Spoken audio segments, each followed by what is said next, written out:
자, 마켓나우 2부로 이어가 보도록 하겠습니다. 우리 시장 오늘 분위기 굉장히 좋은데요. 양시장 외국인 기관의 양매수가 들어오고 있습니다.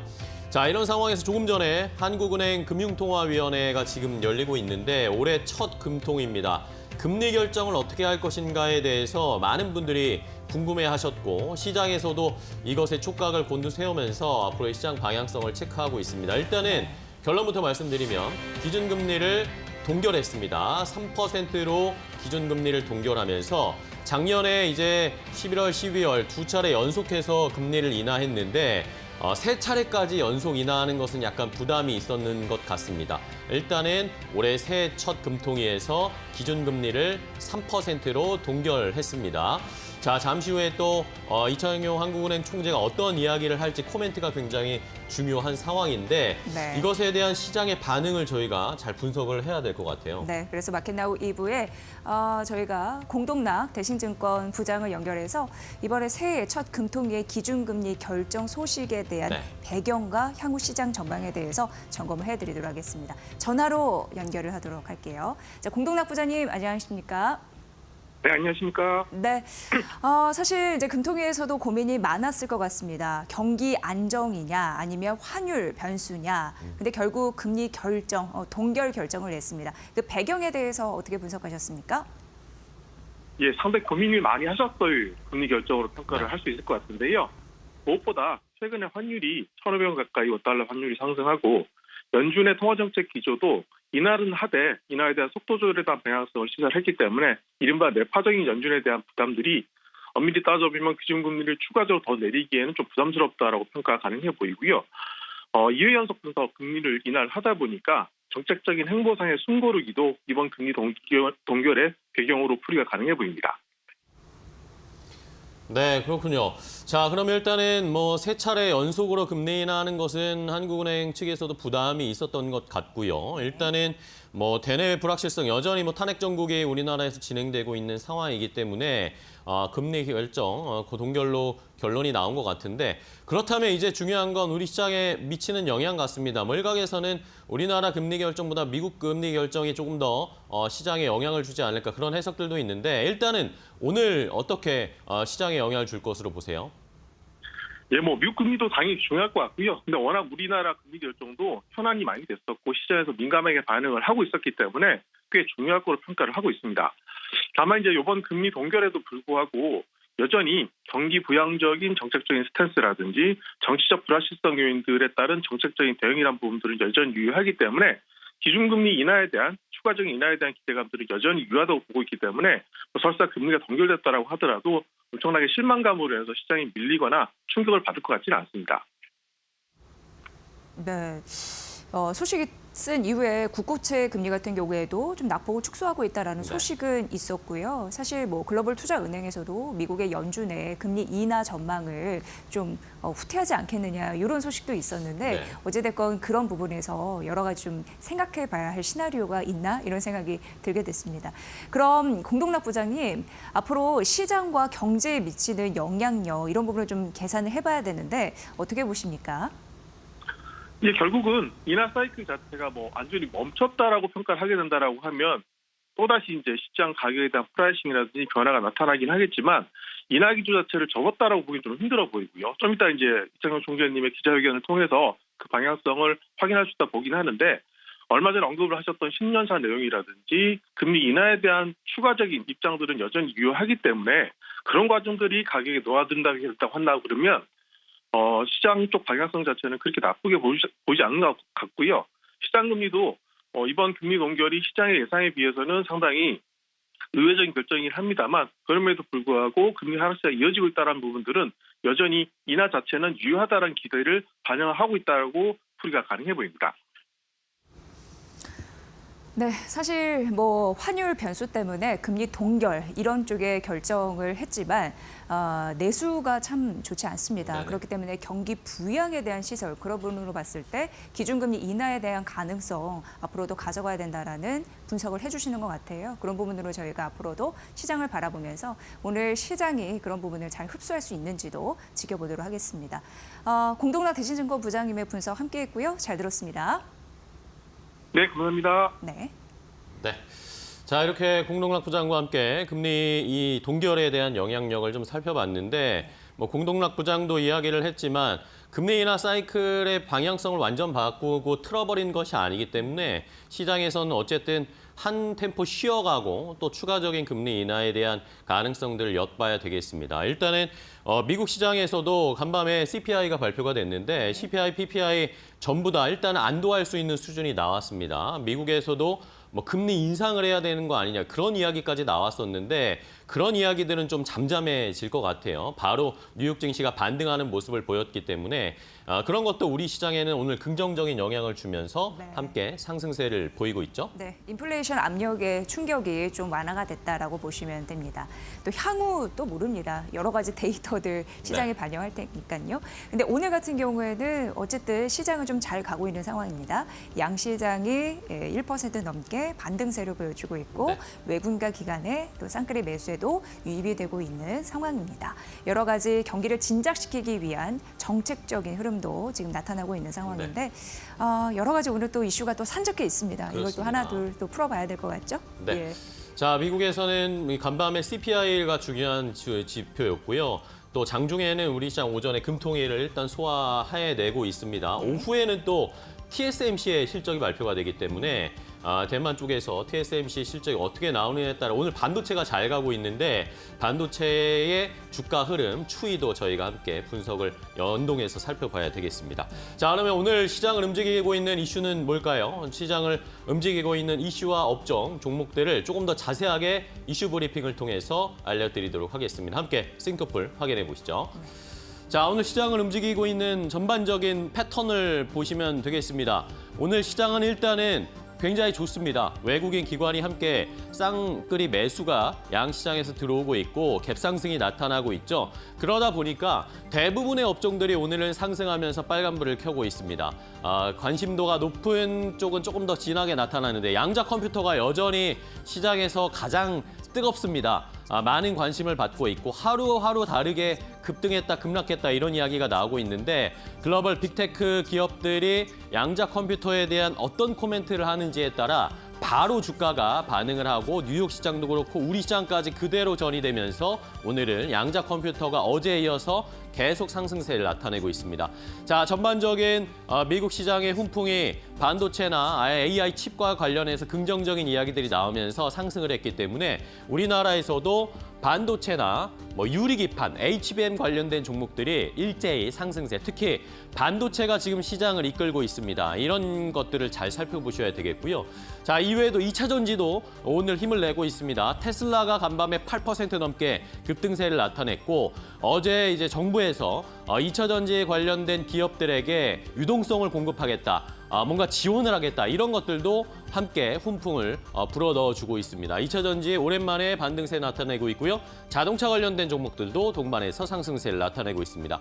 자, JP모건 헬스케어 컨퍼런스 여러 가지 이야기가 나오고 있는데 추세적인 강한 반등은 아니지만 제약바이오 관련된 업종도 오늘 좋은 흐름을 나타내고 있고요.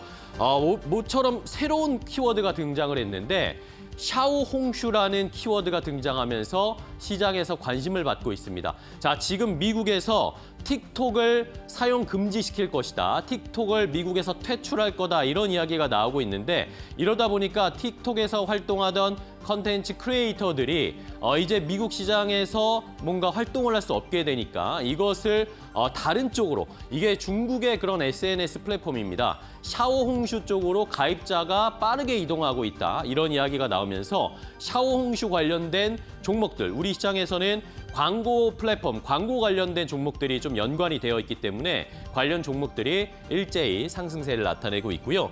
태양광도 모처럼 만의 상승세, 전선과 전력 설비 역시 AI 칩 수요 견조하다라는 것 때문에 함께 반등세를 나타내고 있습니다. 여전히 정치인 테마주들이 여러 기승을 부리고 있는 상황이고요.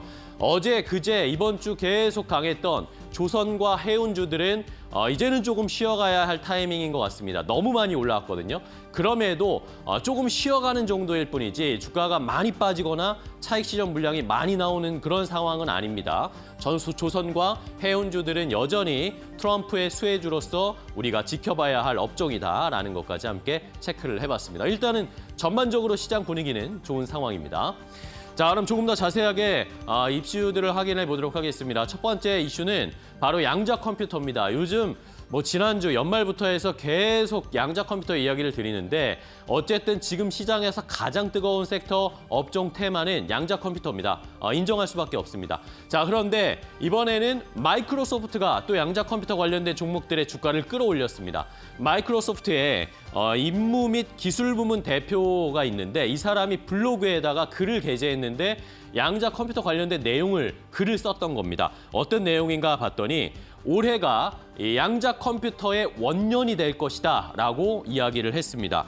신뢰할 수 있는 양자 컴퓨팅 시대가 문턱, 코앞까지 와 있다. 이런 식으로 글을 게재하다 보니까 이거 젠슨 왕이나 마크 조커버그는 아직도 양자 컴퓨터 멀었다고 했는데 마이크로소프트 측에서는 오히려 양자 컴퓨터가 코앞에 왔다라고 이야기하는 것 때문에 이쪽에 좀 무게가 실리는 모습이었습니다. 마이크로소프트의 이 대표가 이야기를 한 것 때문에 미국 뉴욕 시장에서 다시 한번 양자 컴퓨터 관련된 종목들 급등했고요. 우리나라에서도 역시 관련된 종목들이 급등을 하고 있습니다. 여기에 더해서 자, 3월에 엔비디아의 이번 양자데이, 퀀텀데이가 열리는데 여기에서 양자 관련된 이야기를 할 것이다. GTC에서 퀀텀데이, 양자와 관련된 파트도, 컴포넌스도 준비되어 있다. 여기에서 또 어떤 이야기가 나올지, 그리고 젠슨 왕 CEO가 이 양자 컴퓨터와 관련된 언급을 하면서 많은 논란을 일으켰고 한쪽에서는 많은 비판도 받고 있는 상황인데 과연 이번에 GTC에서 퀀텀데이에서 젠슨 왕이 뭔가 양자 컴퓨터에 관련된 이야기를 할지도 많은 주목을 받고 있습니다. 입장이 조금 바뀌지 않을까, 코멘트가 바뀌지 않을까 그런 예상들이 나오고 있거든요. 그렇게 되면 양자 컴퓨터 관련된 종목들이 한 번 더 슈팅이 나올 수 있기 때문에 관련된 이슈와 추이를 잘 살펴보셔야 되겠습니다. 자, 그렇다면 오늘 양자 컴퓨터 관련된 우리나라에서의 종목들은 어떤 움직임을 나타내고 있을까요? 함께 확인해 보겠습니다. 네, 오늘 한국첨단소재가 이 시간까지 21% 넘는 급등세를 유지를 하고 있거든요. 과연 양자 컴퓨터의 최근의 대장주는 한국첨단소재가 아닐까 싶습니다. 양자 기술 관련해서 그 광통신 그런 기업이다라고 보시면 될 것 같고 통신기술 관련해서는 엑스게이트도 얘기를 할 수 있을 것 같은데 7% 급등세를 오늘도 추세적으로 이어가고 있다는 점이 특징이고요. 광통신, 통신기술 기반으로 해서 보안솔루션 쪽 그런 부분 핵심 부품을 또 제품을 개발한 그런 이력이 있는 곳입니다. CQ생 같은 경우에는 그 양자 컴퓨팅의 위협에 선제적으로 대응하기 위해서 보안 솔루션을 출시했다라는 이력이 있는 기업으로 현재 8%대 넘는 급등세를 유지하고 있는 상황이고요.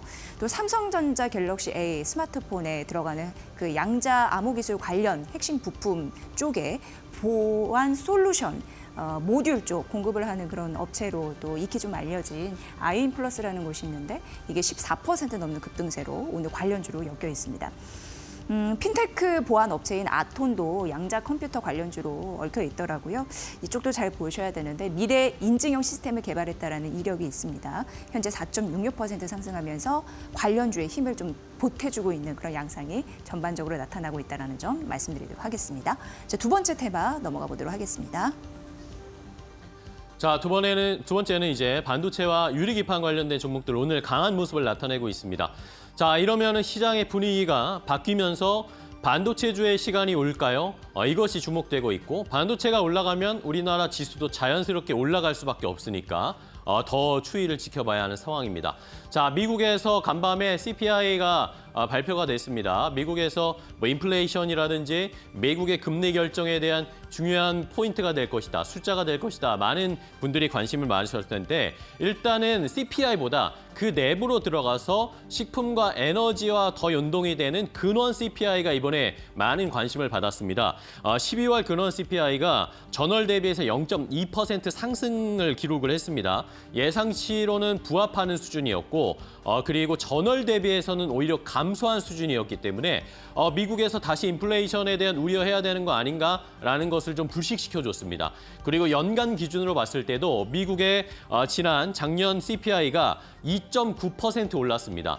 그 전에 2023년에 4%대였던 것에 비하면 앞자리가 완전히 바뀌었죠. 3도 아니고 2.9%대까지 내려갔기 때문에 미국에서는 안도하는 모습, 경기 인플레이션에 대한 우려감을 완전히 떨쳐버렸습니다.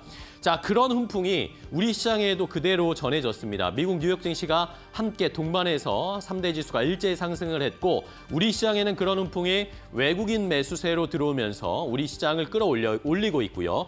특히 반도체 관련된 종목들이 오늘 많이 오르고 있는데 SK하이닉스가 시작하자마자 갭상승 5% 가까이 상승세를 나타내면서 출발했고요. 이외에 소부장 관련된 대부분의 반도체 종목들이 일제히 상승세를 나타내고 있습니다. 이런 추세가 이제 계속해서 좀 이어졌으면 하는 바람도 있는 상황이고 자, 여기에다가 오늘 중요한 대만에서 TSMC의 실적도 발표가 됩니다. 우리 시간으로는 오늘 오후 3시 정도에 발표가 될 것으로 보이는데 자, 시장에서는 TSMC 실적 너무 좋을 거다 이런 이야기 나오고 있습니다. 여전히 AI 칩 수요 급증 이야기가 나오고 있고 영업이익 50% 이상 증가하지 않을까 이런 이야기가 나오고 있기 때문에 TSMC의 실적이 발표되고 그 뒤로도 우리 시장에서 반도체 관련된 종목들의 추세적인 상승세가 이어지고 있는지 그것을 확인하는 게 중요할 것 같습니다.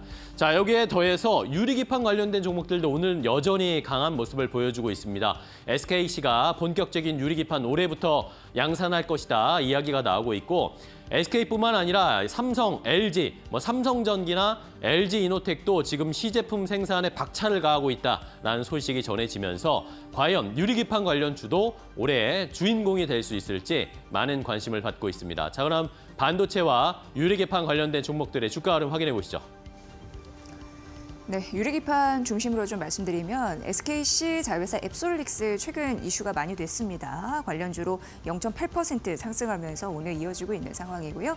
또 SKC의 계열사 앱솔릭스의 유리기판 검사 장비를 공급하는 그런 업체이죠. HB 테크놀로지는 일부 차익 실현 매물이 나타나면서 눈치 보기 장세를 현재 보이고 있다. 보합권에서 움직이고 있는 주가 움직임 확인할 수 있습니다.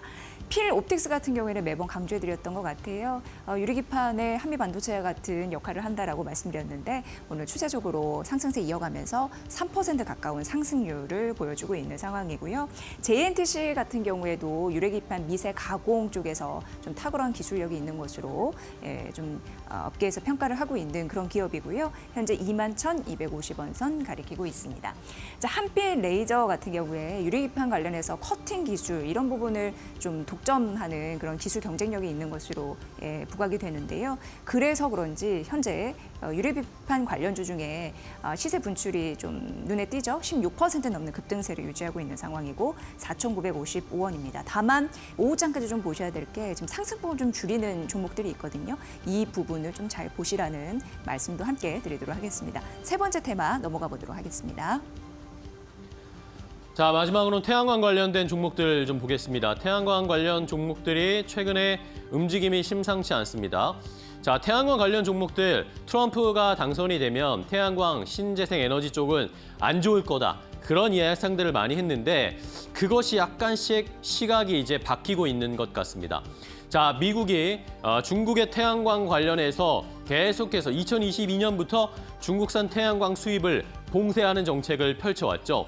중국에서 직접 만든 것들은 일단은 전부 봉쇄를 하고 있는 상황이고 다른 동남아 국가로 우회해서 수출하는 것도 차근차근 봉쇄하면서 중국산 태양광은 쓰지 않겠다라는 것들을 확연하게 보여주고 있는 상황입니다. 자, 이러다 보니까 우리에게 수혜가 올 수 있다 이런 이야기 많이 있었죠. 자, 그런데 문제는 트럼프 당선인이 과연 태양광이나 신재생 에너지에 대한 지원이라든지 이런 걸 할까에 대한 의문들이 있었습니다. 그런데 최근에 트럼프 당선인이 약간의 입장이 바뀌고 있습니다. 트럼프 당선인이 태양광은 멋진 산업이다라는 그런 코멘트를 하면서 발전소 건립을 할 때 지원하는 이런 30% 환급도 유지할 가능성이 높다. 이런 해석들이 나오고 있거든요. 이러면서 태양광 관련된 종목들이 다시 한번 가능성을 엿보고 있습니다. 최근에 그런 움직임들이 나타나고 있고 이러면서 우리 시장에서도 태양광 관련된 종목들이 움직임을 나타내고 있습니다. 이런 투자세액 공제 태양광 쪽에서 과연 해줄 수 있을까? 과연 그러면 이제 중국 다음으로 태양광 산업에서 높은 순위를 차지하고 있는 게 우리나라입니다. 우리나라는 수직 계열화되어 있어서 생산 모든 과정을 전공정으로 할 수 있는 것이 유일하게 우리나라 기업들인데 우리나라 기업들이 이런 수혜를 볼 수 있을 가능성이 높아지고 있습니다. 자, 미국에 올인한 OCI 홀딩스라든지 아니면 하나 계열의 하나 큐셀 같은 경우에는 미국에 공장을 짓고 미국에서 직접 생산을 하고 미국으로 직접 이 태양광 제품들을 판매할 수 있기 때문에 수혜를 가득 볼 수 있을 것이다. 트럼프의 오히려 수혜주도 될 수 있을 것이다라는 해석들도 나오고 있습니다. 자, 그렇다면 오늘 태양광 관련된 종목들 주가 흐름도 마지막으로 체크해 보겠습니다. 네. 어제 하락을 딛고 반등하는 흐름들이 오늘 태양광 관련주에 나타나고 있는 상황인데요. 하나솔루션 같은 경우에도 오늘 아침 보니까 증권사의 리포트가 현대차 증권에서 나왔습니다. 새로운 목표 주가를 제시한 그런 매수 리포트다라고 보시면 되고 목표 주가를 한 22,000원으로 제시를 했거든요. 여기서 뭐라고 했냐면 태양광 턴어라운드가 지금 시작이다. 다만 하나솔루션에 한해서는 화학은 좀 변수네 이렇게 얘기를 했으니까 참고를 해보시면 될 것 같고요. 현재 6.5% 강세 힘으로 출발하고 있는 모습이 눈에 띕니다.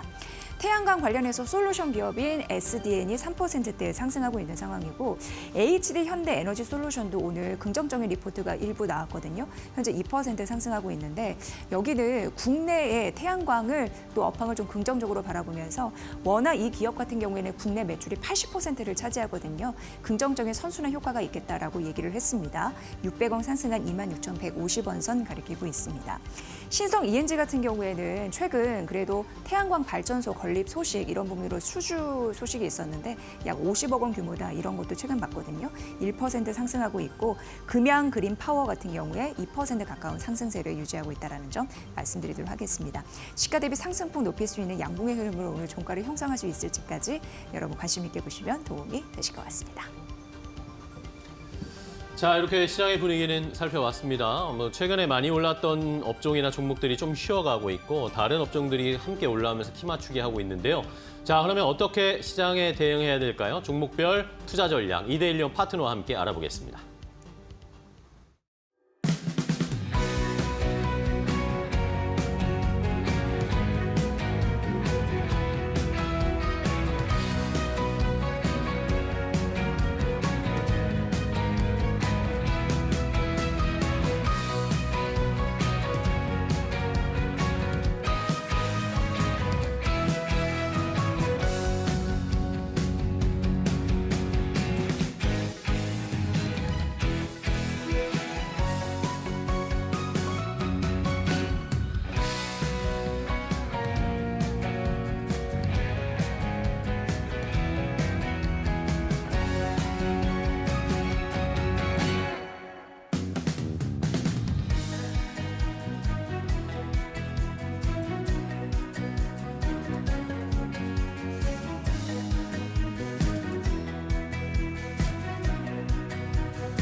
네, 이데일리온 라이브 시간으로 이어가 보겠습니다. 오늘도 여러분들과 소통하는 시간으로 꾸려가 볼 텐데요. 시장이나 종목에 대한 궁금증 갖고 계신 분들 저희 채팅창에 댓글 남겨주시면 저희가 방송 중에 바로바로 해답을 함께 모색하는 시간으로 이어가 보도록 하겠습니다. 오늘도 이데일리온의 김태현 파트너 함께합니다. 안녕하십니까? 안녕하세요. 네, 반갑습니다. 파트너님 이번 주 자주 뵙네요. 네. 네, 오늘 또 시장에 대한 이야기를 먼저 나눠보도록 할 텐데요.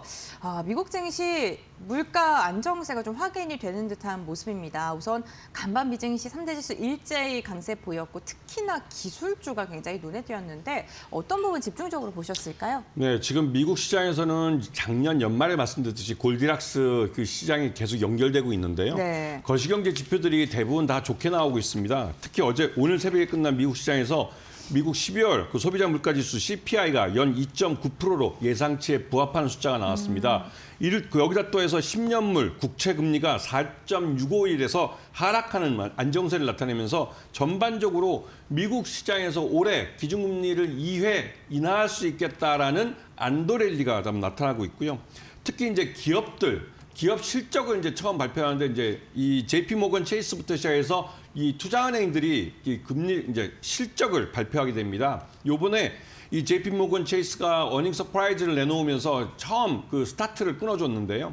미국 기업들의 실적들이 다 괜찮기 때문에 전반적으로 이런 빅테크 기업들도 그렇고 실적에 대한 자신감이 미국 시장을 다시 또 끌어올리는 그런 파워가 되고 있습니다.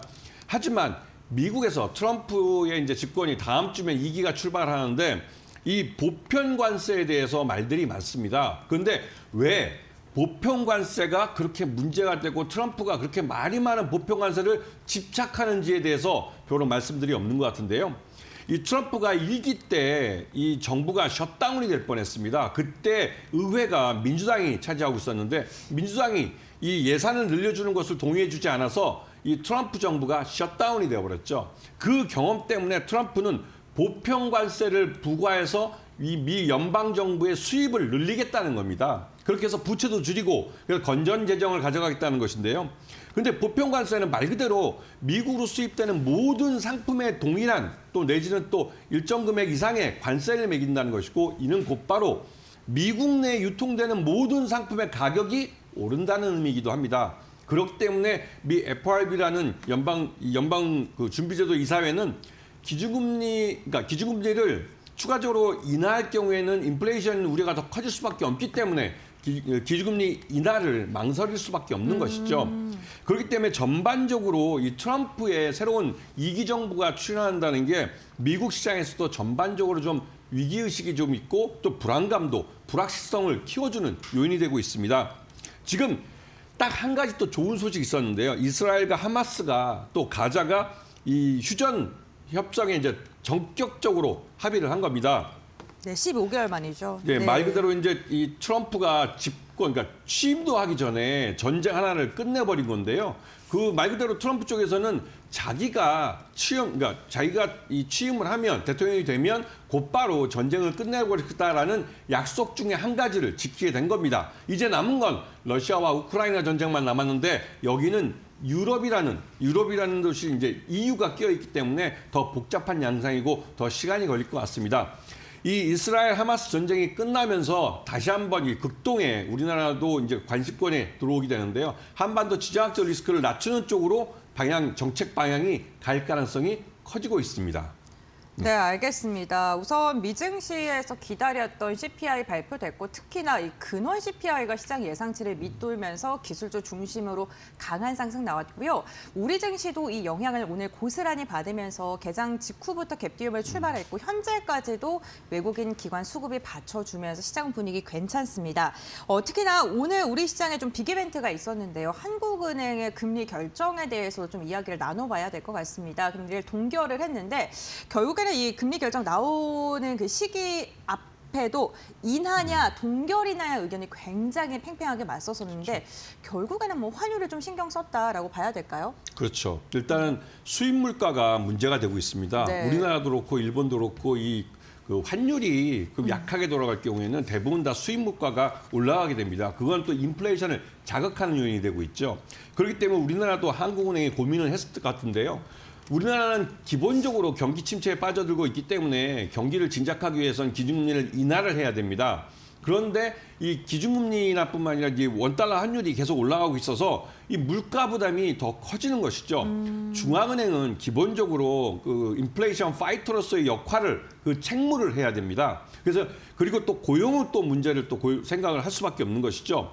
그렇기 때문에 기준금리 인하에 대해서 이번에는 한 템포 쉬어가고 어차피 이번에 다음 정부에 대한 대선이 있을 것 같은데요. 이 벚꽃 대선 이후에 들어서는 정부와 협의를 해서 이런 통화 문제나 이런 쪽도 가져갈 가능성이 커 보입니다. 전반적으로 지금 시장에서 지금 우리나라 같은 경우는 기업들 실적이 지금 좋지 않습니다. 그러다 보니 더더욱 기준금리 인하를 통해서 이 자금을 유동성을 공급해주면서 기업들을 좀 진작할 수 있고 경기 소비를 좀 진작할 수 있는 쪽으로 가야 되는데 여러 가지 여건, 특히나 인플레이션 문제가 발목을 잡고 있어서 쉽지 않은 상황이죠. 전반적으로 여기다가 또 부동산 문제도 있습니다. 이번에 과학기술인공제회가 을지로 4억 7천억에 사기로 했던 것들을 포기해버렸습니다. 그렇듯이 이 업무용 부동산에서 이 폭탄이 돌아가고 있는데요. 예전에 이제 부동산 PF 문제 때문에 걱정했던 것들이 결국은 이 상업용 부동산 쪽에서도 우리나라에서도 이 시한폭탄이 움직이고 있습니다. 그렇기 때문에 이러한 문제들을 새로 들어서는 벚꽃 대선으로 들어오는 새로운 정부가 과연 어떻게 해결할 것인지 그에 대한 고민도 좀 많아질 것 같고요. 근데 다만 그나마 진짜 다행한 건 어저께 이제 공수처가 윤석열을 체포하는 데 성공을 했습니다. 그러면서 우리나라의 정치적 혼란이 어느 정도 수습이 되고 이런 불확실성이 제거되면서 국가 신용등급 강등에 대한 위험성은 굉장히 낮아졌습니다. 그러면서 이제 남은 건 외국인 투자가들이 공격적으로 우리나라 그 지수 관련 대형주들을 사들이는 이유는 쉽게 말씀드려서 3월 30일 날 이후에 벌어지는 공매도가 허용이 되는데요. 그 공매도가 허용됐을 때 주가가 올라 있어야 공매도를 하는 그 투자자들이 외국인 투자자들, 환투기 세력들이 수익을 낼 수가 있습니다. 그렇기 때문에 우리나라에 달러를 갖고 들어와서 지수 관련 대형주들이 가장 주가가 많이 떨어져 있을 때 이런 종목들 사서 주가를 끌어올리고 3월 31일 이후에 공매도가 허용됐을 때 다시 때려서 거기서 또 수익을 보려는 전략을 갖고 우리나라에 들어오는 것 같다는 의심스러운 생각이 좀 들고 있습니다. 네, 알겠습니다. 어쨌든 정치적 불확실성에 대한 문제를 좀 이야기해 주셨는데 저희가 금리에 대한 말씀을 나누면서 시청자분들께서도 궁금하신 점을 여쭤봐 주셨습니다. 고동님께서 그렇다면 금리가 동결됐으니까 이제 뭐 환율이 안정화에 접어든다라고 생각을 해야 될까, 떨어질까에 대한 궁금증 많이들 갖고 계실 것 같거든요. 어떻게 보세요? 일단 환율은 달러를 사주는 쪽이 있어야 되고 그래야만 원화가 강세로 갈 수가 있습니다. 그런데 네. 전반적으로 지금 시장에서 이 달러를 누가 사주는지를 봐야 됩니다. 말 그대로 한국은행과 기획재정부 같은 우리나라 그 공공기관이 우리의 외환보유고를 헐어서 이 원달러 환율을 1,500원이 넘어가지 못하도록 방어하고 있는 것이고 환투기 세력들도 1,500원을 한국 정부가 마지노선으로 갖고 있다는 것을 어렴풋이 알고 있습니다. 이 1,450원에서 지금 1,500원 사이에서 이 50원 터름에서 계속 싸움이 벌어지고 있는데요. 그런데 문제는 요번에 그 현대자동차가 거의 뭐 한 20조 원이 넘는 돈을 해외 달러로 갖고 있던 돈을 한국으로 들여와서 한국 내 투자를 하겠다고 말했습니다. 이런 말에 즉 외국에서 우리나라 들어오는 대규모 달러가 있다는 점, 이건 대기업들이 갖고 들어오는 돈이죠. 이런 것이 환투기 세력들이 함부로 우리나라 시장을 흔들지 못하는 이유가 되기도 하는데요.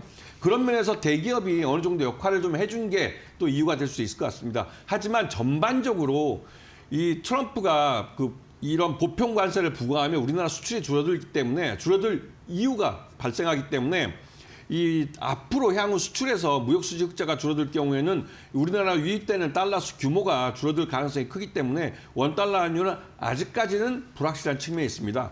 원화가 강세로 가기 위해서 가장 쉬운 방법은 기준금리를 인상하는 겁니다. 기준금리라는 게 말 그대로 돈의 값이기 때문에 우리 원화 값을 높이는 쪽으로 이 통화 정책을 활용해야 되는데 한국은행 입장에서 앞에서 말씀드렸듯이 인플레이션 때문에 쉽지 않은 문제가 있는 것이죠. 네, 알겠습니다. 뭐 환율적인 부분이랑 또 내수 진작에 대한 그 고민 속에 이번에는 동결을 선택한 한국은행인데요. 이에 대해 좀 이야기를 해주셨고요. 그렇다면 오늘 우리 시장에서 눈여겨볼 만한 섹터에 대해서도 이야기 나눠보겠습니다. 사실 오늘 시장에서 뭐 양자 컴퓨팅 관련된 기업들 그리고 이와 함께 또 주목이 되고 있는 섹터 중에 하나가 2차 전지, 테슬라 8% 오르면서 오늘 2차 전지도 강세 보이고 있고 파트너님께서 오늘장에 좀 눈여겨보고 계신 섹터 일단 어떤 게 있을까요? 네, 말씀하신 대로 이 다른 그 두 가지 섹터가 다 모두 시장에서 강한 모습인데요. 네. 시장은 지금 눈에 보이는 빨간색을 사는 게 아니라 앞으로 오를 빨간색, 지금 파란색을 하고 있더라도 앞으로 오를 쪽을 보고 투자를 하실 줄 아셔야 됩니다. 그런 면에서 항공주 쪽에서 대명 소노그룹이 M&A에 나서려고 하고 있는데요. 이런 쪽을 좀 관심 있게 보셔야 되는데 이 대명 소노그룹이 항공사 중에 이 티웨이 항공에도 2대 주주로 이름을 올리고 있고 그다음에 에어 프리미어라는 이런 비상장 업체이지만 이 중장거리 이 항공 노선을 하는 이 업체도 2대 주주로 이름을 올려 있어요. 그런데 만에 하나 대명 소노그룹이 티웨이 항공과 에어 프리미어를 모두 인수해서 합병을 할 경우에는 매출 1조짜리 회사가 만들어집니다. 한 방에.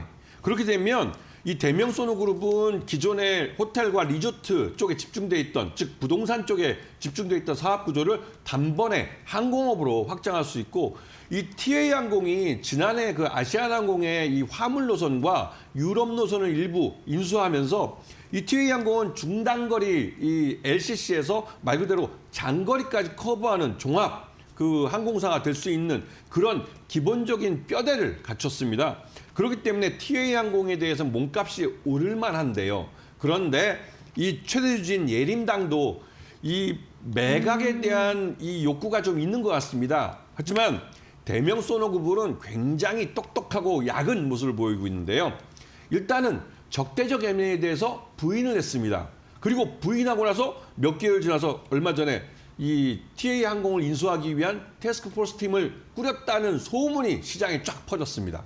이게 예림당 입장에서는 사겠다는 건지 말겠다는 건지 사람 애간장을 녹이는 건데, 예림당은 파는 쪽입니다. 한 푼이라도 비싸게 부를 수 있는 사람에게 팔고 싶은 것이고, 그런데 문제는 이 대명 소노그룹이 2대 주주로 이름을 올리고 있기 때문에 다른 인수자가 나타나기 굉장히 어려운 딜이라는 것이죠. 그러면 결국은 살 놈은 딱 정해져 있는데 살 사람이 높은 가격에 안 부른다면 이 파는 쪽인 예림당에서 몸이 달아오를 수밖에 없는 것이죠. 그래서 이거 외에도 제주항공도 지금 현재 이번에 사고 때문에도 제주항공은 그 모회사인 애경그룹이 불매운동이 일어나고 해서 굉장히 유동성 위기에 빠져들고 있는 모습이기 때문에 제주항공도 매물로 나올 수 있다는 소문이 시장에 돌고 있습니다. 그렇기 때문에 전반적으로 이 LCC 시장에 아주 큰 장이 설 수 있는 그런 분위기가 조성되고 있기 때문에 이런 M&A, 항공주 M&A에 대해서 관심권에 놓고 보셔야 될 것 같습니다.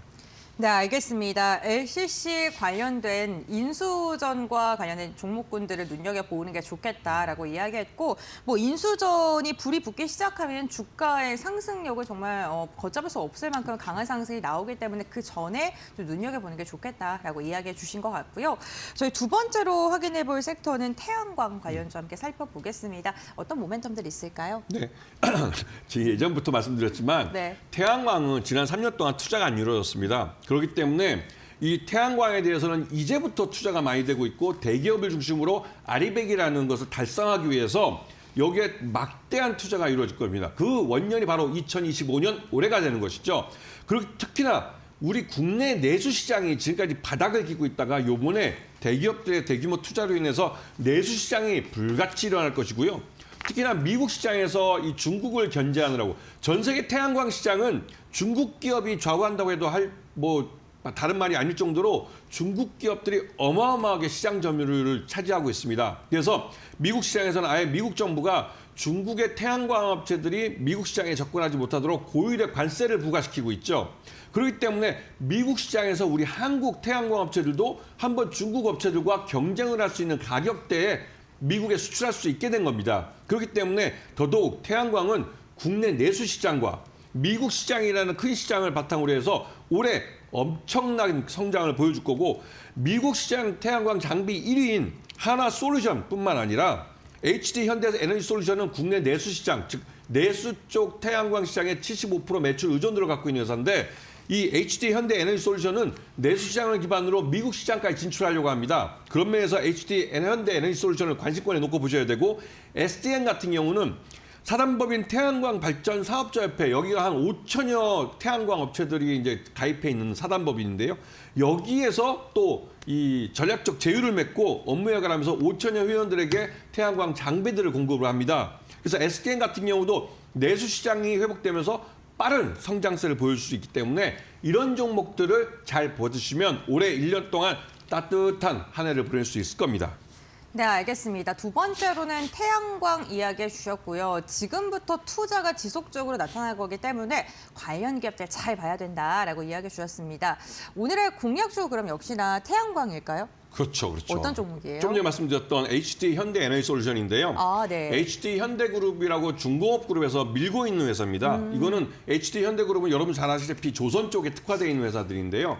이 조선 업종을 다각화한다는 차원에서 태양광 쪽에 투자를 해서 키우고 있는 회사입니다. 그래서 HD 현대 에너지솔루션 같은 경우는 해외에 진출할 때 HD 현대 중공업 그룹이 각 진출해 있는 나라들의 이 HD 현대 에너지솔루션을 같이 동반해서 진출하는 모습을 보여왔고, 하지만 국내 내수 시장이 매출의 75% 정도를 차지하기 때문에 내수 시장이 사라져야만 HD 현대 에너지솔루션의 실적이 살아나는 구조입니다. 그래서 올해 대기업들의 아리백 투자가 늘어나면서 여기에 대해서 HD 현대 에너지솔루션이 가장 큰 수혜를 볼 가능성이 커요. 그렇기 때문에 내수 시장이 성장하고 또 미국 시장에 또 이번에 진출을 하는데요. 미국 태양광 시장에서 중국산 태양광 이 상품들에 대해서 고율의 관세, 50%까지 관세를 매기기 때문에 이 HD 현대 에너지솔루션이 갖고 있는 패널이나 그 셀 이런 것들이 미국 시장에서 경쟁을 해볼 만한 가격대에서 지금 진출할 수 있게 된 겁니다. 그렇기 때문에 HD 현대 에너지솔루션 매수가는 25,000원, 손절가는 23,500원, 목표가는 4만 원 정도 생각해 보시고 1분기 실적을 체크하시면서 길게 보시는 안목으로 접근하시는 게 좋을 것 같습니다. 네, 알겠습니다. 오늘의 공략주는요, HD 현대 에너지 솔루션입니다. 김태훈 파트너가 최근에 태양광에게 굉장히 긍정적으로 말씀해 주시고 계시고요. 오늘 가격 전략까지 한번 참고해 보시고 시장 대응해 보시면 좋을 것 같습니다. 오늘 말씀 여기까지 듣겠습니다. 고맙습니다. 감사합니다.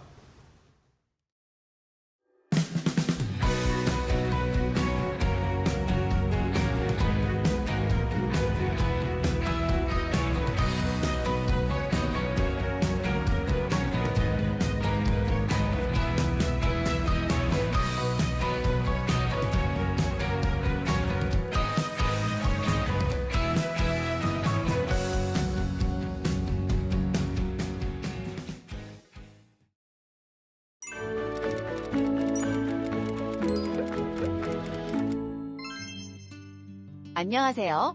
오늘은 기준금리에 대해 간단하고 쉽게 설명드리겠습니다. 먼저 기준금리를 이해하려면 금리가 뭔지 알아야 하는데요. 금리는 돈의 가치로 이해하면 쉽습니다.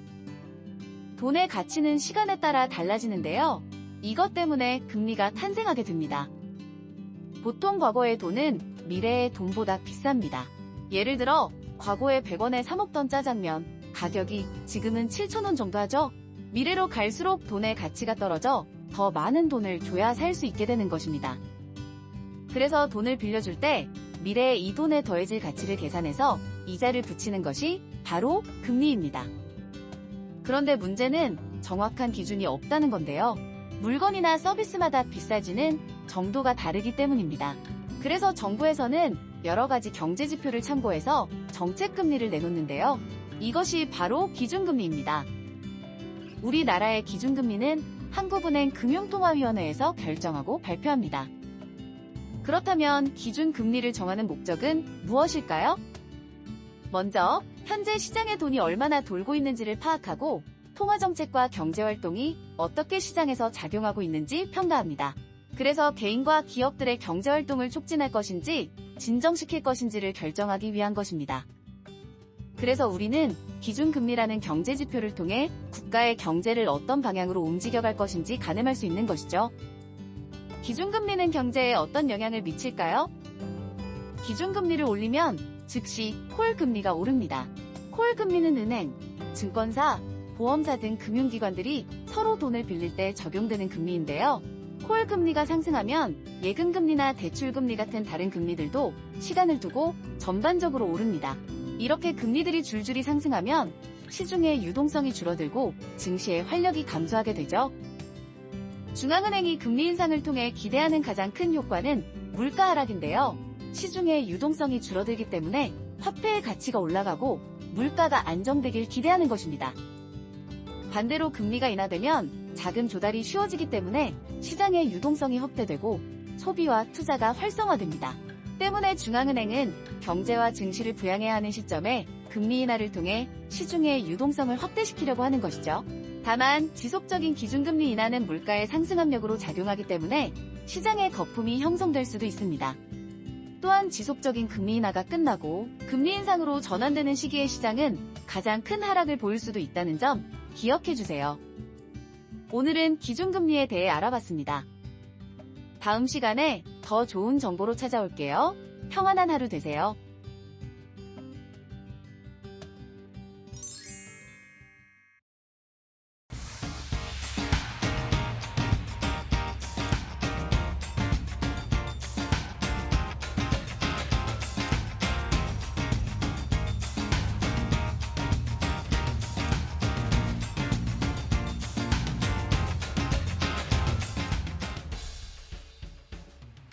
자, 이데일리 TV 인사이트로 이어가도록 하겠습니다.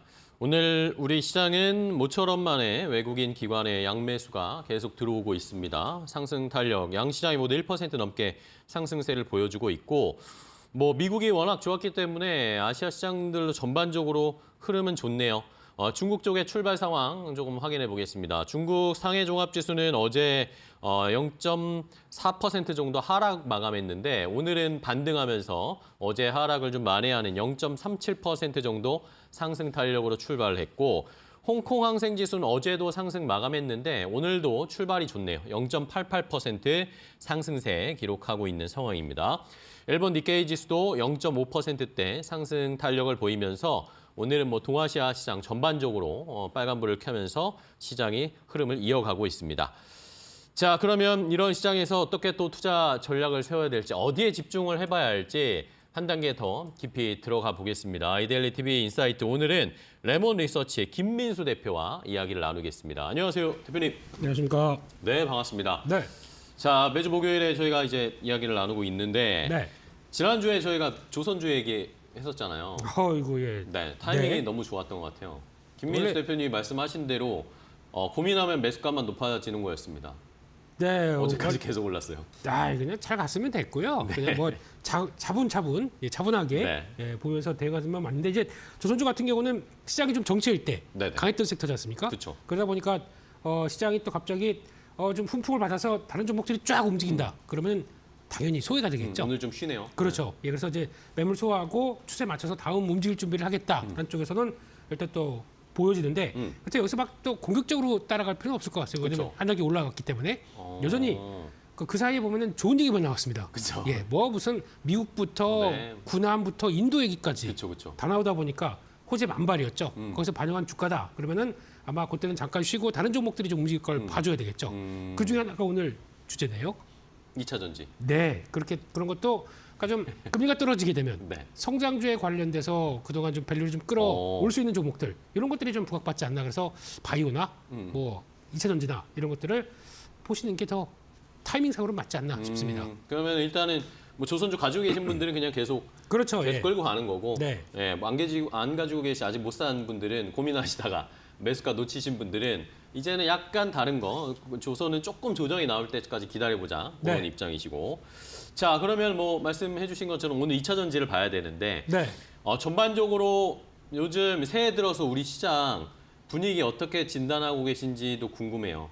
앞서 잠깐 말씀드린 내용과 같이 연결시켜 보게 되면 강한 섹터 나온다. 네. 그러면 강한 섹터가 그러니까 작년 같은 경우는 좀 달랐어요. 작년 네네. 같은 경우는 어느 정도만 오면은 주도 섹터는 아주 한정되어 있는 가운데 그쵸.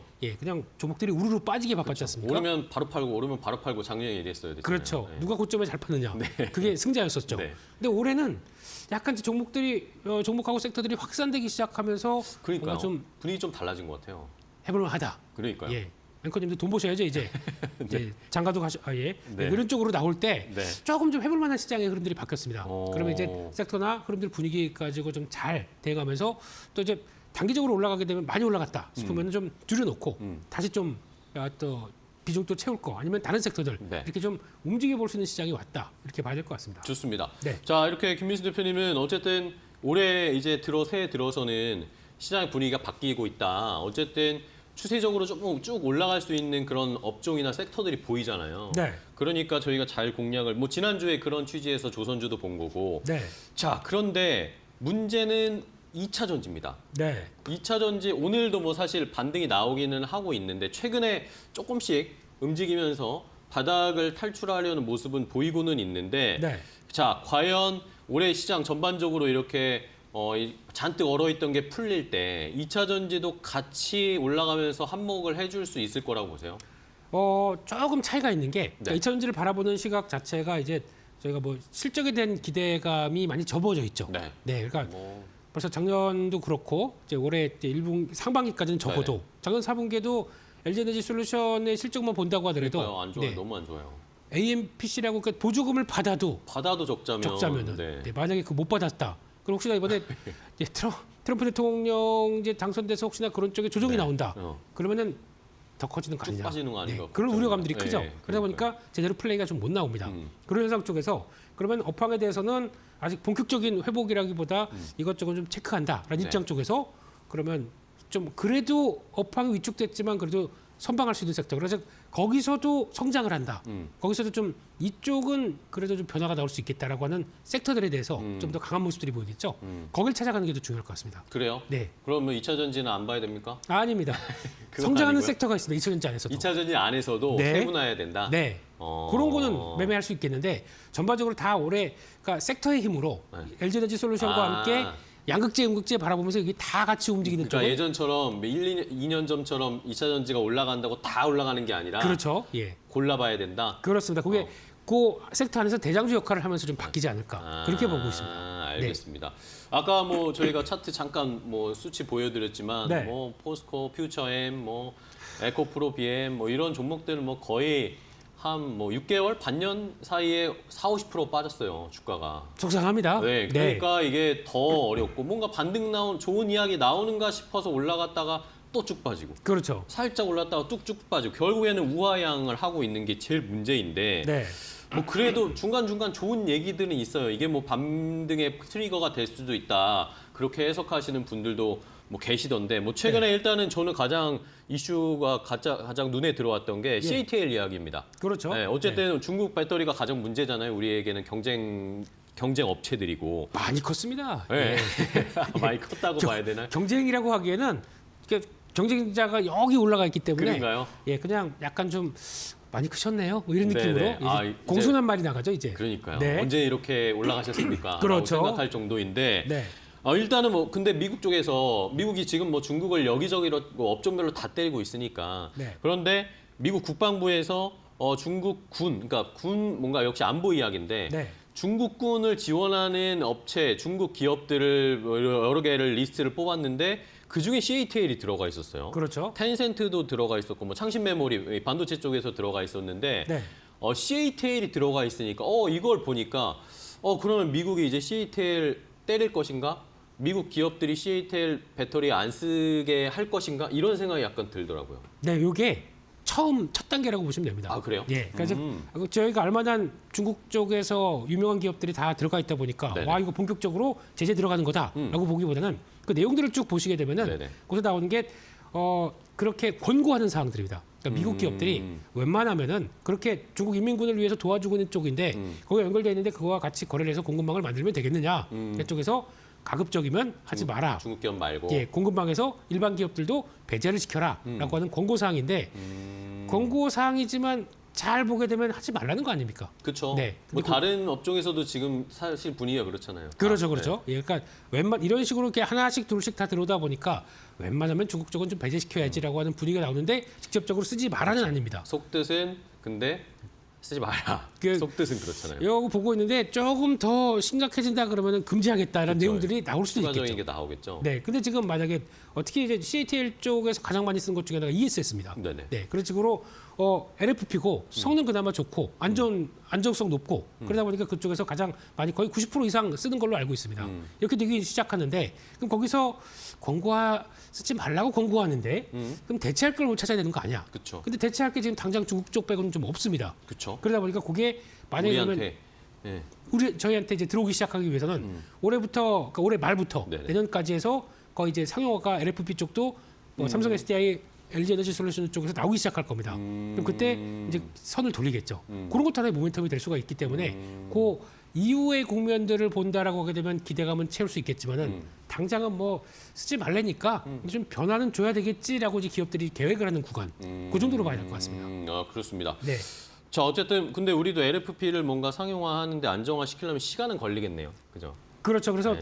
벌써 한 2년대째 돼가는 것 같아요. 예, 그래서 우리 이렇게 하겠다. 그래서 그거 어차피 딱 보니까 미국은 중국을 계속 견제할 것 같고, 그럼 거기서 LFP도 우리 것이겠다. 한쪽에 대한 기대감이 있다 보니까 이제 끌고 오고 있었습니다. 근데 기술력이 뭐 그렇게 고난이도가 아니라고 알려져 있다 보니까 충분히 금방 좀 따라잡을 수 있을까요? 예, 그렇게 나오는 게 이제 올해 말 정도쯤 보이게 되면 그것도 하나의 모멘텀이 될 텐데, 근데 그거는 그렇게 될 거야만 가지고 보기에는 지금 실적이 워낙 안 좋기 때문에 그쵸. 플레이하기가 아직은 좀 어렵다고 봐야 되겠죠. 그러니까요. 네. 그리고 또 이제 CATL 같은 경우에는 어쨌든 뭐 수치로만 봤을 때는 글로벌 1위 배터리이긴 한데 네. 근데 또 CATL 배터리가 뭐 테슬라에도 들어가고 뭐 이렇게는 되지만 네, 예, 예. 거의 대부분 중국 전기차 업체들한테 들어가는 배터리가 대부분이잖아요. 그렇죠. 그러니까 이렇게 미국이 제재한다고 해서 그게 또 수혜가 많이 오지 않을 수도 있다. 그런 해석들도 있던데 어떻게 보세요? 그렇죠. 그리고 또 그 CATL이나 탑재된 배터리가 또 중국에서도 배터리 업체들이 CATL만 있는 게 아닙니다. 그쵸. 뭐 거의 뭐 100개 가까이 된다고 하더라고요. 네. 무슨 뭐 구멍가게에서도 배터리 판대요. 네. 건전지 이렇게 쭉 만들어놓고 배터리 뭐 이런 식으로. 근데 그렇게 되는 과정 쪽에서 결국에는 이제 중국에서 배터리 잘 만들고 그리고 또 자동차죠. 어제 보니까 BYD도 한국에 진출합니다. 네, 그렇죠. 그래서 곧 들어온답니다. 모델업 쭉 보니까 사고 싶으십니까, 우리 앵커님? 뭐 심정적으로는 사고 싶지 않죠. 근데 가격적으로 보면 가격적으로 보면은 매력이 있긴 하더라고요. 네. 뭐 1,300, 2,300만 원인가요? 그러니까요. 예, 그런 라인도 가능합니까, 나오더라고요. 그게? 예.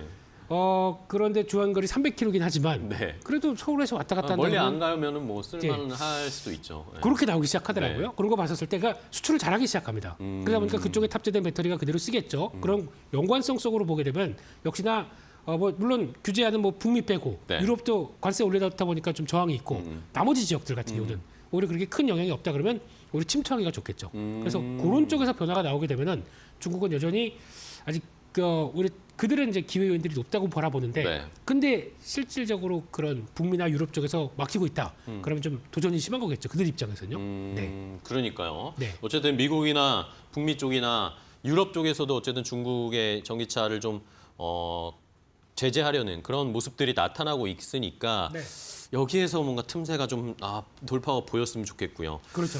자, 그러면 해외 쪽은 이렇고 국내에서도 그러니까 2차 전지가 업체들도 지금 뭐 실적 까보니까 너무 안 좋고 네. 주가도 안 좋고 위기다 이런 이야기 계속 나오니까 어쨌든 이런 정치적 혼란 상황에서도 어제 정부가 결국에는 이 우리나라 2차 전지 배터리 업체들을 뭔가 지원해 주려는 방향성을 보여줬어요. 그렇습니다. 유동성도 풀고 뭐 얼마였어요? 뭐 8조? 8천. 거의 7조 9천억 원? 예. 8조 유동성을 투입을 하면서 기업들에게 좀 힘을 실어주겠다라는 이야기가 나왔습니다. 이거는 좀 우리 기업들에게 숨통이 트이는 조치가 될 거라고 보세요? 그럼요. 좋은 거죠. 그래요? 예. 그 작년부터 원래 작년에 예산을 짜다 보니까 네. R&D 쪽에서 많이 위축을 시키고 축소를 시키다 보니까 거기서 걱정이 좀 많았습니다. 네네. 근데 올해 딱 들어서면서 아니다. 이렇게 해서는 안 되겠다. 그래서 뭐 과학기술부나 아니면 또 예산 짜는 쪽에서도 R&D 쪽을 조금 더 보강시키고 장기적인 네, 그렇죠. 계획들을 세우기 시작합니다. 그런 쪽에서 나왔던 새로운 기술을 위해서 한국에 솔직히 뭐가 있겠습니까? 자원이 뭐가 있습니까? 그렇죠. 예, 그리고 이렇게 잘생긴 우리 앵커님이나 이런 인재, 기술 이런 걸로 승부해야죠. 예, 이런 인재들, 이런 인재분들을 위해서 돈과 함께 기술력을 또 보강시키는 이런 네. 정책들이 나온다. 이거는 당연히 좋은 거죠. 그렇죠. 네, 근데 이게 어디에 집중되겠느냐라고 하게 되면 지금 나오는 기술보다 한 단계 레벨업된 기술을 좀 끌어올 수 있게 그렇게 많이 들어가겠죠. 거기서 나올 수 있는 변화를 챙겨보는 게 더 중요하지 않나 싶습니다. 네. 자, 이렇게 정부에서도 나서고 있습니다. 2차 전지 기업들 이런 것들로 좀 돌파구도 마련하고 실적도 어느 정도 좀 개선되는 뭐 모습을 보여줬으면 좋겠고 뭐 근데 네. 뭐 조그만 이야기들이지만 뭐 전기차 뭐 2차 전지에 관련해서 긍정적인 이야기들은 막 많습니다. 중국에서 뭐 테슬라 모델 Y 페이스리프트 모델 네. 주피터 뭐 이게 뭐 판매가 엄청 많이 된다 이런 이야기도 있고 뭐 현대차도 국내 투자 많이 R&D 쪽으로 투자 많이 하겠다 이런 네. 이야기도 뭐 SDV 결국에는 전동화로 가겠다 이런 모습들을 보여줬단 말입니다. 네. 뭐 전기차 5 정도 미국에서 IRA 보조금 받는 걸로 결정이 됐고 근데 이런 좋은 이야기들이 있는데 사실 이제 2차 전지를 제가 이렇게 3자 입장에서 볼 때 네. 좋은 이야기들은 많은데 이걸 확연하게 바꿔줄 만한 빅 이슈가 없다라고 느껴지더라고요. 이런 그렇죠. 뭐 조그만 이슈들이 주가의 방향을 완전 바꿔줄 그런 모멘텀은 안 된다고 보이는데 대표님은 어떻게 보세요? 그게 중요한 거죠. 네. 그러니까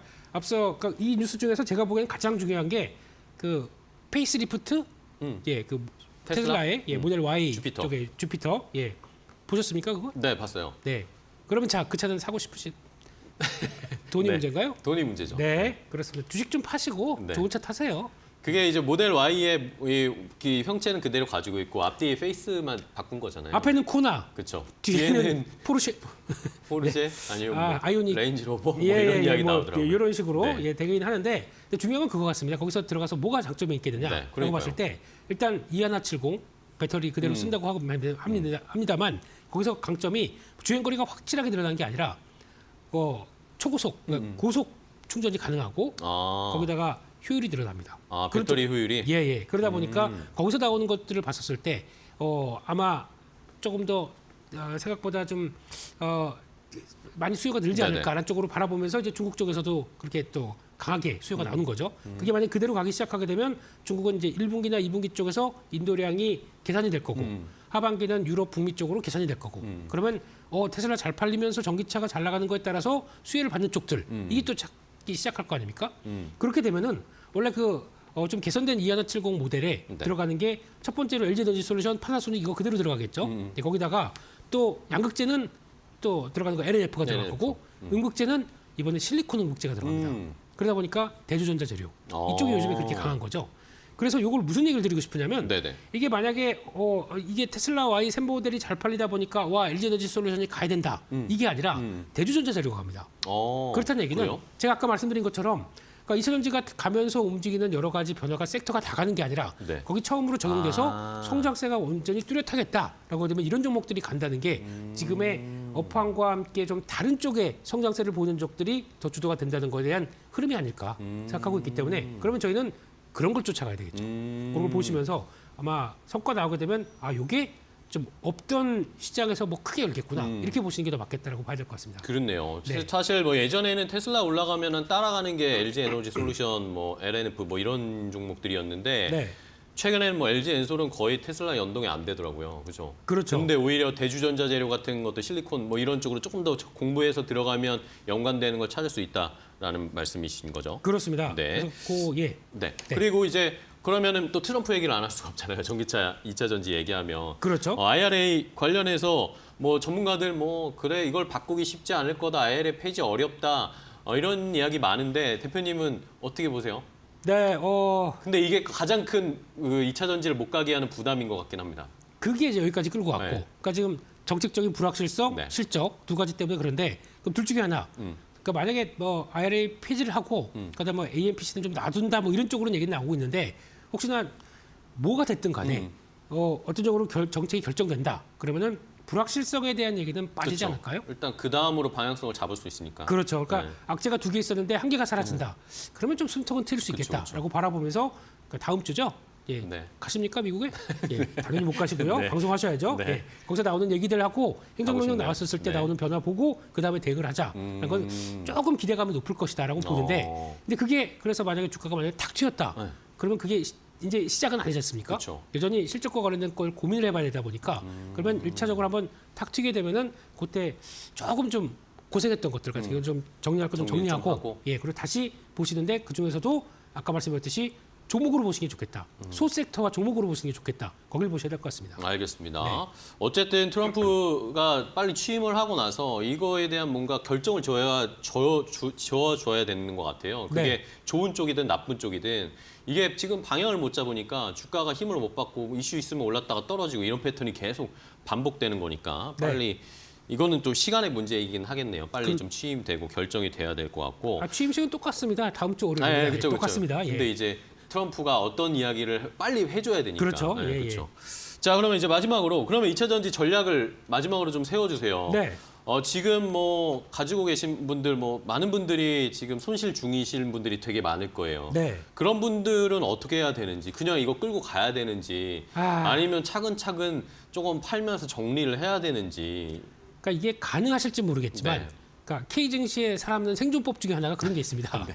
물린 뭐죠? 종목이 있죠. 네? 물린 종목이 있으면 계속 빠졌지 아, 않습니까? 그럼 빠지다가도 어느 정도 바닥을 확인했다 그러면 네. 올라갔다 내려갔다 이렇게 왕복 운동이 나옵니다. 횡보하죠. 예, 박스권을 그립니다. 네네. 그러면은 올라오게 되면은 내가 손해를 봤다고 하더라도 한 30% 정도만 정리했다가 날 매도해요. 예, 다시 살 정리해요. 기회를 예, 이렇게 보시면서 요거에 왔다 갔다 하는 차이에 그러면 뭐 아프죠 처음에 매도할 때는. 네. 근데 다시 사니까 그거 좀 다시 채웠고 근데 다시 올라오다 보니까 그만큼은 또 수익이 나 있고 뭐 이런 식으로 해서 그걸 만들어 가는 과정들이 제일 중요하겠다고 봐야 될 것 같고 그것도 어렵다. 그러면 그냥 2차전지 안에서 될 만한 섹터 종목을 보시는 게 더 좋겠다라는 쪽으로 보시면서 첫 번째 말씀드렸던 게 아까 말씀드렸던 그거죠. 실리콘 응급제. 네, 좋아요. 알려주세요, 그쪽, 자세히. 대주전자재료 쪽. 대주전자 이쪽이 더 재료. 좋을 것이다.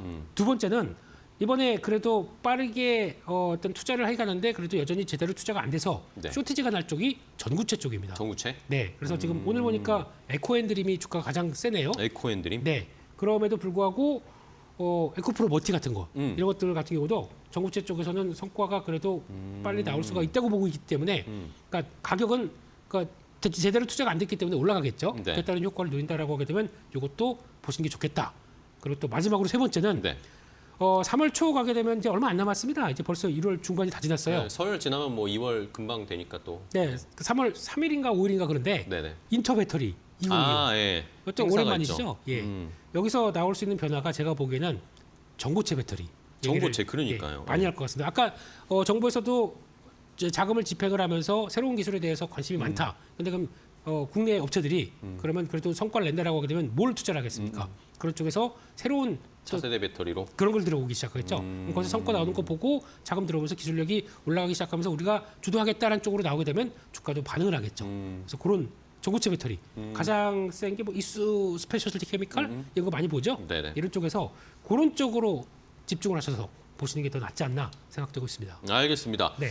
자, 2차전지 전략을 좀 세워드렸습니다. 뭐 쉽진 않지만 뭐 어쨌든 그래도 바닥은 거의 잡은 것 같아요. 그렇죠? 안 좋은 악재들이 어우, 다다다다 반영이 됐으니까. 잡아주세요. 좀 중심 좀 잡아주세요. 예. 네. 네. 2차전지의 투자 전략을 함께 좀 세워봤습니다. 그전처럼 2차전지가 뭐 반등이 나온다고 해서 한꺼번에 다 올라가지는 않겠죠. 근데 이제 이 김민수 대표님이 쫙 이렇게 구분을 해주셨습니다. 좀 많이 가지고 계신 분들은 조금씩 수익 정리하는 그런 전략, 새로운 것들 2차전지 안에서도 발굴하는 전략 알려드렸으니까 잘 참고해 주시기 바랍니다. 자, 오늘 레몬리서치 김민수 대표와 함께 2차전지 전략 알려드렸습니다. 좋은 방법 알려주셔서 감사하고요.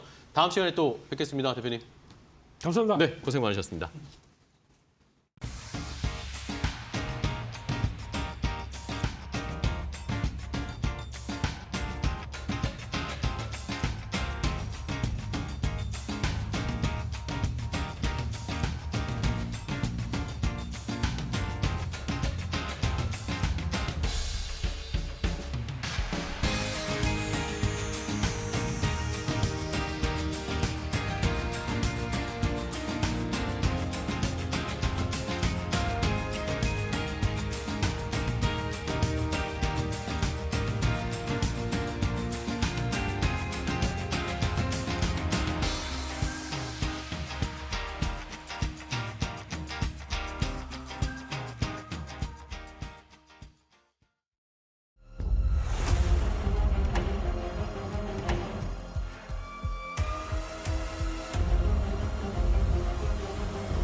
안녕하세요. 매토크 신일섭입니다. 오늘의 주제는 세계 증시 동반 반전 강세, 엔비디아, 메타, 마이크로소프트, 양자암호 설전 점입 가격, 양자암호 의료 AI 테마 불기둥입니다. 자, 엔비디아, 메타, 마이크로소프트, 현재 시대를 주름잡고 흐름을 선도하는 빅테크 기업들. 이 빅테크 기업들 안에서도 양자암호에 대한 의견이 아주 갈리고 있네요. 엔비디아와 메타는 지금 CEO가 양자암호는 아직도 한참 남았다. 최소 10년 걸린다. 이렇게 얘기한 반면에 마이크로소프트는 곧 다가올 양자암호 컴퓨터 시장을 위해서 커리큘럼, 학습할 수 있는 커리큘럼을 2월 초에 개설한다고 합니다. 그래서 지금 갈피를 못 잡는, 항상 이렇죠. 새로운 시장에 대해서는 항상 갈피를 못 잡아요. 누구도 그 길을 가보지 않았기 때문에 타임머신이 있어서 돌아와서 미래의 일을 과거에서 미리 한다면 모르겠으나 그거는 영화에서밖에 증명이 되지 않은 상황이고요. 비트코인의 미래가 이렇게 될 것이라는 것도 아무도 알지 못했죠. 이제 와서 내가 비트코인 저렇게 될 줄 알았어. 그거 다 결과론적인 얘기죠. 그런 거를 다 안다면 자기의 인생의 죽음도 미리 판단을 해야 되고 아무 걱정거리가 없을 겁니다. 그런 사람들은. 그렇죠? 무슨 걱정거리가 있겠어요. 나의 미래의 최후와 미래에 가야 될 길을 모두 알고 있는데. 그런 사람이 없기 때문에 항상 새롭게 시작하는 이런 곳에서는 변화의 저기에서 갈림이 일어납니다. 예전에 뭐 마차나 자동차, TV가 처음에 나왔을 때도 그런 혼란이 있었다고 하지 않았습니까? TV라는 게 나왔을 때 사람들이 저거 귀신이고 뭐 정부에서 조작해서 우리를 위협하려는 무서운 물건이다. 뭐 이렇게 얘기했다고 하잖아요. 그리고 마차도 마찬가지고 자동차도 마찬가지였습니다. 항상 새로운 수단, 새로운 시스템이 들어왔을 때 그 미래에 대한 논란은 항상 있기 마련이죠. 그리고 그 이슈가 가장 뜨거우면 뜨거울수록 양자암호가 굉장히 뜨거운 이슈라는 건 확실합니다. 그래서 마이크로소프트의 말이 맞던 엔비디아 메타의 말이 맞던 양자암호라는 것이 굉장히 우리 생활에 많은 영향을 끼칠 수 있는 뭔가 거대한 테마나 이슈나 시스템이 될 것은 확실해 보이네요. 자, 다우, S&P 500, 나스닥, 필라델피아 반도체 지수 전부 급등했는데요. 이번에는 어떤 짝이 더 급등을 했죠? 나스닥이랑 필라델피아 반도체 지수가 유달리 더 급등을 했죠. IT가 좀 더 강하다는 것을 의미하고 있죠. 자, 급반등 나와서 갭상승 나와서 21선까지 지금 치고 올라갔습니다. S&P 500입니다. S&P 500은 중간이었는데 와, 이것도 갭상승이 엄청 크게 나오면서 21선까지 돌파해 버렸네요. 자, 필라델피아 반도체 지수 나스닥과 필반이 세트로 지금 가장 많이 올랐죠. 2% 가까이 올랐고요. 네, 대반전이 일어났습니다. 뒤로 가겠습니다. 자, 독일 닥스는 역사상 신고가를 가버렸습니다. 대단하죠? 자, 역사상 신고가를 돌파해서 2만을 공고히 하는 흐름. 자, 독일 닥스가 가장 세네요, 지금. 뒤로 가겠습니다. 자, 브라질도 엄청난 불기둥이 하나 나왔습니다. 자, 완전 이렇게 불기둥이 나와서 일단 추세 전환을 단기적으로 이루었죠. 자, 뒤로 가겠습니다. 갑작스럽게 이게 세계 증시가 이렇게 반등하나요? 인도는 반등이 조금 약했습니다. 개파락 부분을 뚫지 못했어요. 뒤로 가겠습니다. 자, 상해 심천은 이게 중국은 그냥 다른 그들만의 리그라고 생각하면 됩니다. 완전 반대예요. 그렇죠? 세계 증시가 급락하면 상해 심천이 오르고요. 세계 증시가 급등하면 상해 심천은 안 따라갑니다. 그냥 그들만의 리그에 있어요. 얘네는 좀 저기 어떻게 그렇죠? 사람의 기질적인 측면이나 이게 평생 가도 저는 그래서 중국, 인도가 아무리 무슨 과학이 발전하건 빅테크 기업이 저기서 애플 같은 기업이 저 나라에서 탄생을 하건 탄생도 안 하겠지만 저런 인간의 기질적인 측면이 바뀔 수가 없기 때문에 저는 뭐 중국몽이니 인도몽이니 저는 개인적으로 믿질 않습니다. 사람이 바뀔 수가 없거든요. 사람의 마인드 자체가 그 학급인데 도저히 거기서는 기술로 덮을 수 없다는 그런 생각이 들어서요. 어쨌든 상해 심천은 반대로 간다. 지금 따라가지 못했습니다. 심천도 마찬가지고요. 심천도 안 따라갔습니다. 뒤로 가겠습니다. 자, 니케이입니다. 자, 니케이는 일단 반등을 하고 있는데 미국만큼 화끈하게 오르진 못하고 있는 모습이죠. 자, 대만입니다. 자, 대만 가권도 확실하게 반등은 못하고 있고요. 방향성이 다시 없는 구간으로 들어섰습니다. 뒤로 가겠습니다. 자, 코스피입니다. 야, 오히려 코스피 코스닥이 이번 연도 들어서 지금 꼴찌의 반란을 지금 일으키고 있죠. 상당히 좀, 자, 아주 중요한 시점에 미국 증시가 반등을 해주는 바람에, 그쵸? 정말 중요한 시점이었죠. 거기서 만약에 주저앉았다면은 미국 증시가 이거 다시 방향성이 없는 구간으로 들어갈 뻔했는데 이렇게 되면 역헤드앤숄더가 완성됐어요. 그쵸?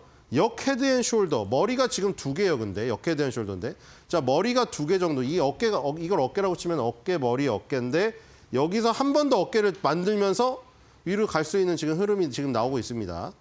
자, 코스닥입니다. 코스닥도 비슷한데 일단은 이것도 마찬가지죠. 여기 어깨, 머리, 어깨, 그리고 여기서 어깨를 한 번 더 만들고 자, 올라갈 수 있는 흐름까지 만들어놨습니다. 들어가겠습니다. 절묘한 타이밍에 미국 시장이 반등해줬어요. 자, 그리고 원달러 환율도 결국에는 21선이 깨져버린 상황이죠, 지금 이게. 자, 21선이 깨져버렸고, 잘 보면은 5일선이 21선 데드크로스가 살짝 나왔습니다.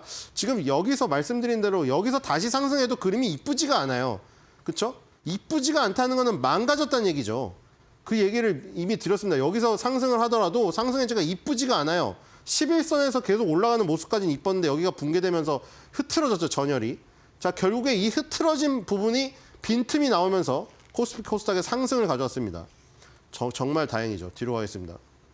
일단 원달러 환율 1,500원은 살짝 멀어졌어요. 일단은 멀어졌고, 자, WTI는 80달러를 돌파했습니다. 자, 지금 배럴당 80.04를 찍었는데 장중에 80.77까지 갔습니다. 자, 바이든이 막판에 정말 선물인지 뭐 똥인지 모르겠지만 던져주고 갔는데 지금 WTI 급등이 지금 일어나고 있는 상황이 트럼프가 취임을 하면서 가장 맞닥뜨려야 될 인플레이션의 가장 주범 요소를 하나 맞닥뜨리게 됐습니다. 자, 뒤로 가겠습니다. 저게 수요 견인으로 오르면 좋아요, 장기적으로. 근데 지금 중국의 수요가 받쳐주지 않기 때문에 수요 견인을 논하는 건 아직 이른 것 같고요. 자, 외국인의 합계가 2,250억입니다. 지금 빠른 속도죠. 2,250억 원이면은 이 정도 속도로만 가면은 4천억 원 돌파는 거의 그냥 기정사실하고 5천억 원에서 6천억 원 가까이도 지금 살 수 있는 지금 추세고요. 코스닥도 지금 사고 있습니다. 오늘 외국인 기관 쌍끌이 매수죠. 양 시장 다. 자, 개인은 또 동참을 못하고 있습니다. 자, 뒤로 가겠습니다. 아쉽죠? 근데 맨날 하는 말이지만 이게 그렇게 알고리즘이 형성되어 있어요. 이게 따라갈 수가 없어요. 자, 1월 15일 날 따라갔지만 외국인이 조금 살 땐 따라가는데 외국인이 왕창 살 때는 개인을 팔 수밖에 없게 만듭니다. 선물 옵션부터 현물을 싹 다 이용해가지고 올가미에 가둬가지고 이거를 가스라이팅을 시켜서 어쩔 수 없이 이렇게 나오게 됩니다. 한 번도 이건 바뀐 적이 없어요. 개인이 왜 맨날 방송에서 개인은 왜 안 따라가 그거를 주지를 아무리 시켜도 아니 누구나 이거 볼 수 있지 않습니까? HTS나 MTS 열어가지고 외국인 오늘 사네 그러면 사야겠다. 그 마음이 공감대가 형성돼서 다 같이 사면 이걸 바꿀 수 있을 텐데 그래도 못 바꾸잖아요. 수십 년을 지나도 못 바꿔요. 그렇죠? 그런 적이 단 한 번이라도 있었나요? 그렇죠? 이렇게 주기적으로 외국인이 살 때 같이 따라 산 적이 있어요? 절대 못 사죠. 이 구조는 이렇게 이루어져 있기 때문에 이거는 해봤자 쓰잘데기 없는 말이에요, 사실.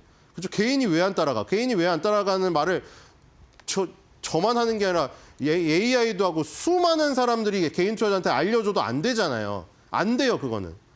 시장 상황 자체가 그렇게 꾸려져 있어요. 뒤로 가겠습니다. 그러니까 외국인이 다 사면 개인이 팔게 되어 있어요, 그냥. 그거는 그냥 절대 진리입니다.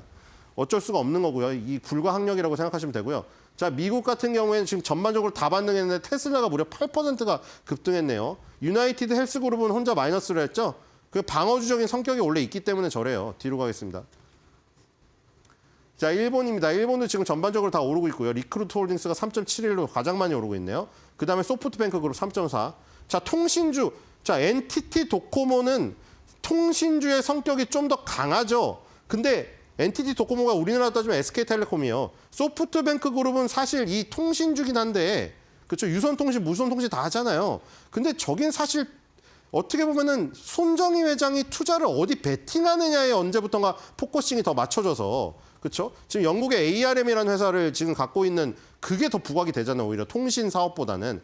그리고 트럼프 이 2기 때 어느 곳에 미국의 사업에 투자할 것인가 뭐 이런 곳에 더 관점이 있잖아요. 그러니까 소프트뱅크 그룹은 언제부턴가 통신업황을 반영하기보다는 이 방어적인 성격도 아니잖아요. 지금 보시면은 주가가 오르면 NTT 도코모는 내려요. 그리고 주가가 오르면 NTT 도코모는 내리고 주가가 내리면 NTT 도코모 올라요. 완전 전형적인 방어주 이런 성격이죠. 근데 소프트뱅크 그룹은 그렇지 않습니다. 주가가 오를 때 같이 올라요. 뒤로 가겠습니다. 자, SAP입니다. 미국 특징주. 야, SAP가 자, 이게 월봉인데 정말 미쳤죠. 이게 월봉이 이게 말이 됩니까, 이게? 지금 작년에는 단 한 달도 음봉이 나온 달이 없어요, 지금. 1, 2, 3, 4, 5, 6, 7, 8, 9, 10. 요거 딱 하나죠. 3월 달 하나 빼고 죄다 양봉입니다. 이 뜻은 뭐죠? 항상 월에 시초가보다 올해 종가가 항상 높았다는 거죠. 월에 언제나 샀어도 항상 수익이었다는 거. 정말 말도 안 되는 수익이죠, 지금. 자, ADR이죠. 어메리칸 예탁증서. 미국 주식이 아닙니다. 미국 주식인데 미국 기업이 아니에요. 네덜란드 기업인데 여기 지금 동사의 업무용 앱 어플리케이션 소프트웨어 분야 시장 점유율 전 세계에서 1위. IBM 출신 엔지니어 5인이 만들었는데 업무용 어플리케이션 소프트웨어 분야 1위입니다. 자, 우리가 지금 다 하드웨어 사실 집중되어 있죠. 엔비디아, 마이크로소프트 전부 데이터 센터를 짓고 그 안에 들어가는 뭐 칩을 만들거나 이런 회사들 아닙니까? 물론 마이크로소프트는 소프트웨어도 있지만 지금 업무용 어플리케이션 소프트웨어 압도적인 점유율로 이런 식의 상승을 펼치고 있다는 거. 뭐 2025년에 그런 걸 점치는 미국 애널리스트, 세계적인 다국적 애널리스트들도 많더라고요. 이제 하드웨어가 지배를 하는 2024년이 있었으니 그 다음은 약간 중소형주 쪽에서 소프트웨어가 급등을 할 것이다. 근데 이미 SAP는 2024년 4월부터 완전 날랐습니다, 지금. 이 각도가 이게 말이 되는 각도입니까, 이게 지금? 이게 일봉이 아니거든요. 이게 일봉이 아니에요. 일봉은 뭐 이렇게 나올 수도 있겠. 이게 월봉이에요, 지금. 지금 2022년부터 2년째 이러고 있거든요. 지금 말도 안 되죠. 지금 어떻게 저런 그래프가 나옵니까? 뒤로 가겠습니다. 어마어마한 그래프고 자, 지금 괴물이 엔비디아만 있지가 않아요. 자, 귀주 못해줍니다. 귀주 못해주 계속 지지부진한 모습 보이는데 저번에 뭐 브랜드 가치 가격 방어에 집중한다고 나와 있는데 여기에 자세한 이제 내용도 나오죠. 그때 MZ세대 얘기했잖아요. MZ세대 공략하려고 얘네가 뭐 내냐면 원래 고량주가 그 남자들 막 그 좀 뭐 힘든 일 하고 저희 중국집 가가지고 짜장면 짬뽕 한 그릇에다가 고량주 50도짜리 그거 빼갈 먹어서 내 혈관이 어디 있는지 느껴보는 걸로 먹는 거잖아요. 근데 그걸 MZ세대들이 너무 독한 술이고 비싸서 안 하다 보니까 MZ세대를 위해서 이 마오타이 아이스크림을 만들었어요. 근데 마오타이 아이스크림을 만들었다가 아이스크림 팀을 이미 해산했다는 소식이 지금 들어오고 있답니다. 왜냐하면 지금 이럴 때가 아니라는 걸 얘네도 아는 거예요. 지금 기준 못해주가 MZ세대들을 지금 노리려고 아이스크림 만들고 이럴 지금 여유 부릴 때가 아니라는 거예요. 얘네도 지금. 경기 상황이 어렵다 보니까 자기 가치를 지켜야 되겠다는 것이죠. 그래서 지금 이 12개의 띠술, 이번이 을사년이잖아요. 을사년인데 올해 뱀의 띠술은 되려 가격이 하락하고 있답니다. 지금 그러니까 이게 지금 위기라는 거죠. 마오타이 술은 항상 새해 선물을 주고받기 때문에 예를 들어 그 띠 에디션이 나오면 가격 비싸게 팔려야 되는데 을사년 에디션이 가격이 하락하고 있대요. 그러니까 위기를 느끼니까 지금 MZ세대 대상으로 장사할 때가 아닌 거예요. 지금 기존의 고객들을 잡고 내 브랜드 가치를 지켜야 되겠다는 걸 여기서 여실히 느낀 거죠. 그러니까 지금 이런 과도기적인 순간에 지금 처해 있기 때문에 계속 지수는 지지부진하다. 뒤로 가겠습니다. 저기서 이제 갈피를 잡아야겠죠. MZ를 갈 것인가, 계속 다시 회귀를 할 것인지. 자, CATL입니다. CATL, 자오인고 증권에서 신에너지 자동차 판매량 증가에 따라 작년 동력 배터리 탑재량이 41.5% 증가했다고 발표했는데, 자, 연간 기준 중국의 동력 배터리 탑재량은 548.4기가와트시로 전년 대비 41.5% 증가했는데 이 중에서 리튬 인산철 배터리 탑재량이 409기가와트시가 나왔어요. 전년 대비 56.7% 증가했고요. 우리나라의 주력이죠. 3원계 배터리 탑재량은 10.2% 증가했습니다. 그러니까 지금 중국 내에서 신에너지 배터리 탑재량이 전체적으로 41.5가 늘었는데 그거를 해보니까 리튬 인산철 LFP 배터리가 하드캐리했다는 게 지금 나타났다는 것이죠. 그럼 리튬 인산철 지금 주력으로 하고 있는 CATL에게는 굉장히 좋은 중국 내수 시장의 상황입니다. 자, 뒤로 가겠습니다. 자, 이 닉케이입니다. 닉케이 이제 혼다랑 도요타를 해놨는데, 자, 도요타랑 혼다랑 비슷하죠. 자, 지금 혼다는 굉장히 지금 어렵거든요. 그래서 혼다, 미쯔비시 뭐 해가지고 지금 다 묶어가지고 부활을 하려고 지금 하고 있잖아요. 합종 연행. 도요타만 제외하고 나머지들은 다 어렵습니다. 혼다가 오토바이 위주라, 그쵸? 뭐 오토바이 위주라 자동차는 크게 저기를 신경 안 쓰는 거지만 혼다도 중형차 라인이 있습니다. 그래서 혼다모터스는 지금 어려움을 겪고 있지만 합종 연행을 통해서 부활할 수 있는 흐름이 지금 보이고 있고요. 지금 이 도요타 같은 경우는 다시 음봉이 나오면서 21선을 터치하고 있어요. 뒤로 가겠습니다. 자, TSMC입니다. TSMC는 이 엔비디아랑 결로 연계되어 있죠. 애플 거를 많이 맡고 있어서 엔비디아 걸 오히려 못 받을 정도로 이 슈퍼 을지를 할 수 있는 TSMC의 입장인데, 엔비디아가 지금 계속해서 엔비디아는 사실 지금 로봇의 비중이 더 커지는 시대 해가지고 엔비디아의 총 유효 시장이 앞으로 수조 달러 이상으로 확인될 것이다. 이렇게 나왔는데 엔비디아가 잘 되면 얘도 좋죠. 엔비디아, 애플 다 잘 나가고 있으니까 TSMC 같은 경우에는 그렇죠. 라인 빼줄 게 없을 정도로 바쁘니까요. 엔비디아, 애플이 누가 경쟁해서 이기든 상관이 없습니다.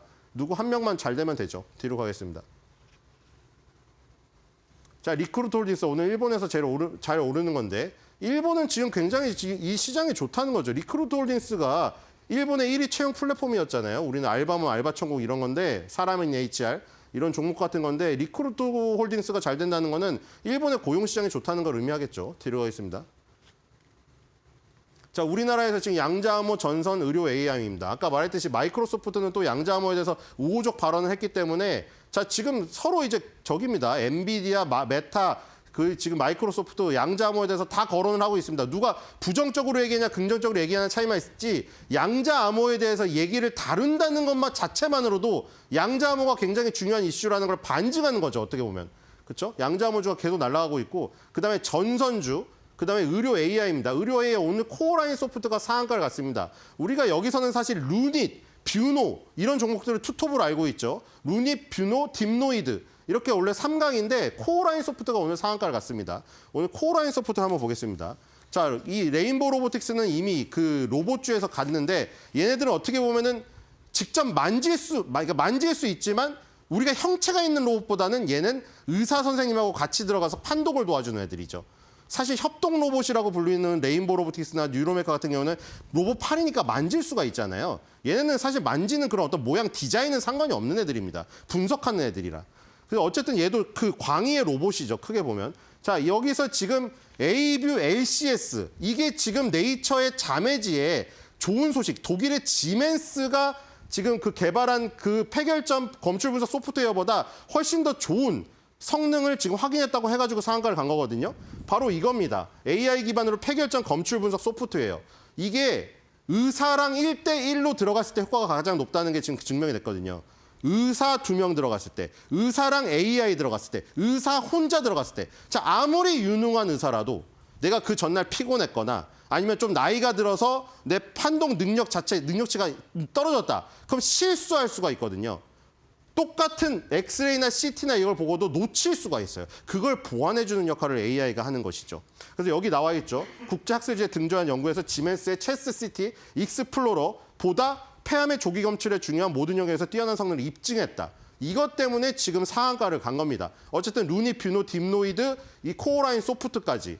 이제 앞으로 의사 선생님들 뭐 의사를 대체하고 뭐 의사를 밀어내고 그 정도의 그 저기를 위기감은 가지시지 않아도 돼요. 의사분들 세계에서 제일 똑똑한 사람들이 의대 가는 거 아니에요. 그게 아니라 가끔 실수 나오죠. 가끔 뉴스 보셨죠? 의대 유명한 교수가 내 멀쩡한 폐를 잘라가지고 소송했는데 소송해도 잘 안 되고, 그렇죠? 그런 거를 방지하자는 겁니다. 명의라고 TV에 나와서 이름이 알려졌는데 멀쩡한 오른쪽 폐를 고쳐야 되는데 실수해서 왼쪽 폐를 잘라버린 거예요. 정말 큰일인 거죠, 이런 것들은. AI가 도와주면은 그런 것들을 막을 수가 있고 더욱더 좋은 의료 서비스를 제공할 수 있을 것 같습니다. 자, 오늘의 한 줄 매드평은 약간 엑셀 방송처럼 해볼게요. 양자 업, 양자 업, 의료 AI 업, 의료 AI 업, 별풍 커먼 요.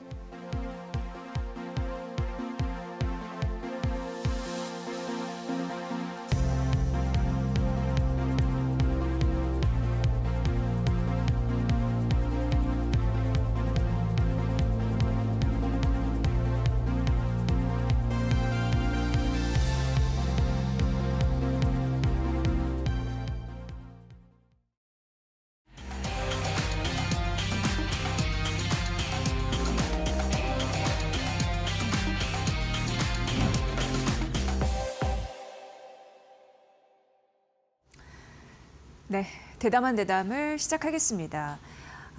올해 초만 보면 우리나라 증시 여타 다른 주요국보다 그래도 반등 탄력이 괜찮습니다. 작년 열말 많이 고꾸라지기도 했는데 어찌됐건 이른만큼 점수를 조금씩 찾아가는 듯은 합니다. 뭐 전국 혼란 이런 부분은 좀 여전한 상황이고요. 자, 저렴할 때 매수했던 게 그럼 올바른 선택이었을까 여러 가지 또 생각을 하게 되는 요즘이실 텐데 제 옆에 박순혁 작가님 모셨거든요. 시장을 어떻게 보시는지 관전 포인트 함께 짚어드리도록 하겠습니다. 작가님 어서 오세요. 네, 안녕하십니까. 네, 저희가 지속적으로 과도한 불안은 하지 않고 그럴 때마다 사야 된다. 예. 이런 얘기를 좀 드렸잖아요. 예. 좀 반등은 하고 있습니다, 시장이. 예. 네, 어떻게 보십니까? 올해는 이제 코스피 3000, 이제 코스닥 1000포인트를 이제 쉽게 넘어간 한 해가 될 거다는 생각을 갖고 있고요. 예. 이제 뭐 틀려도 책임은 안 질 겁니다.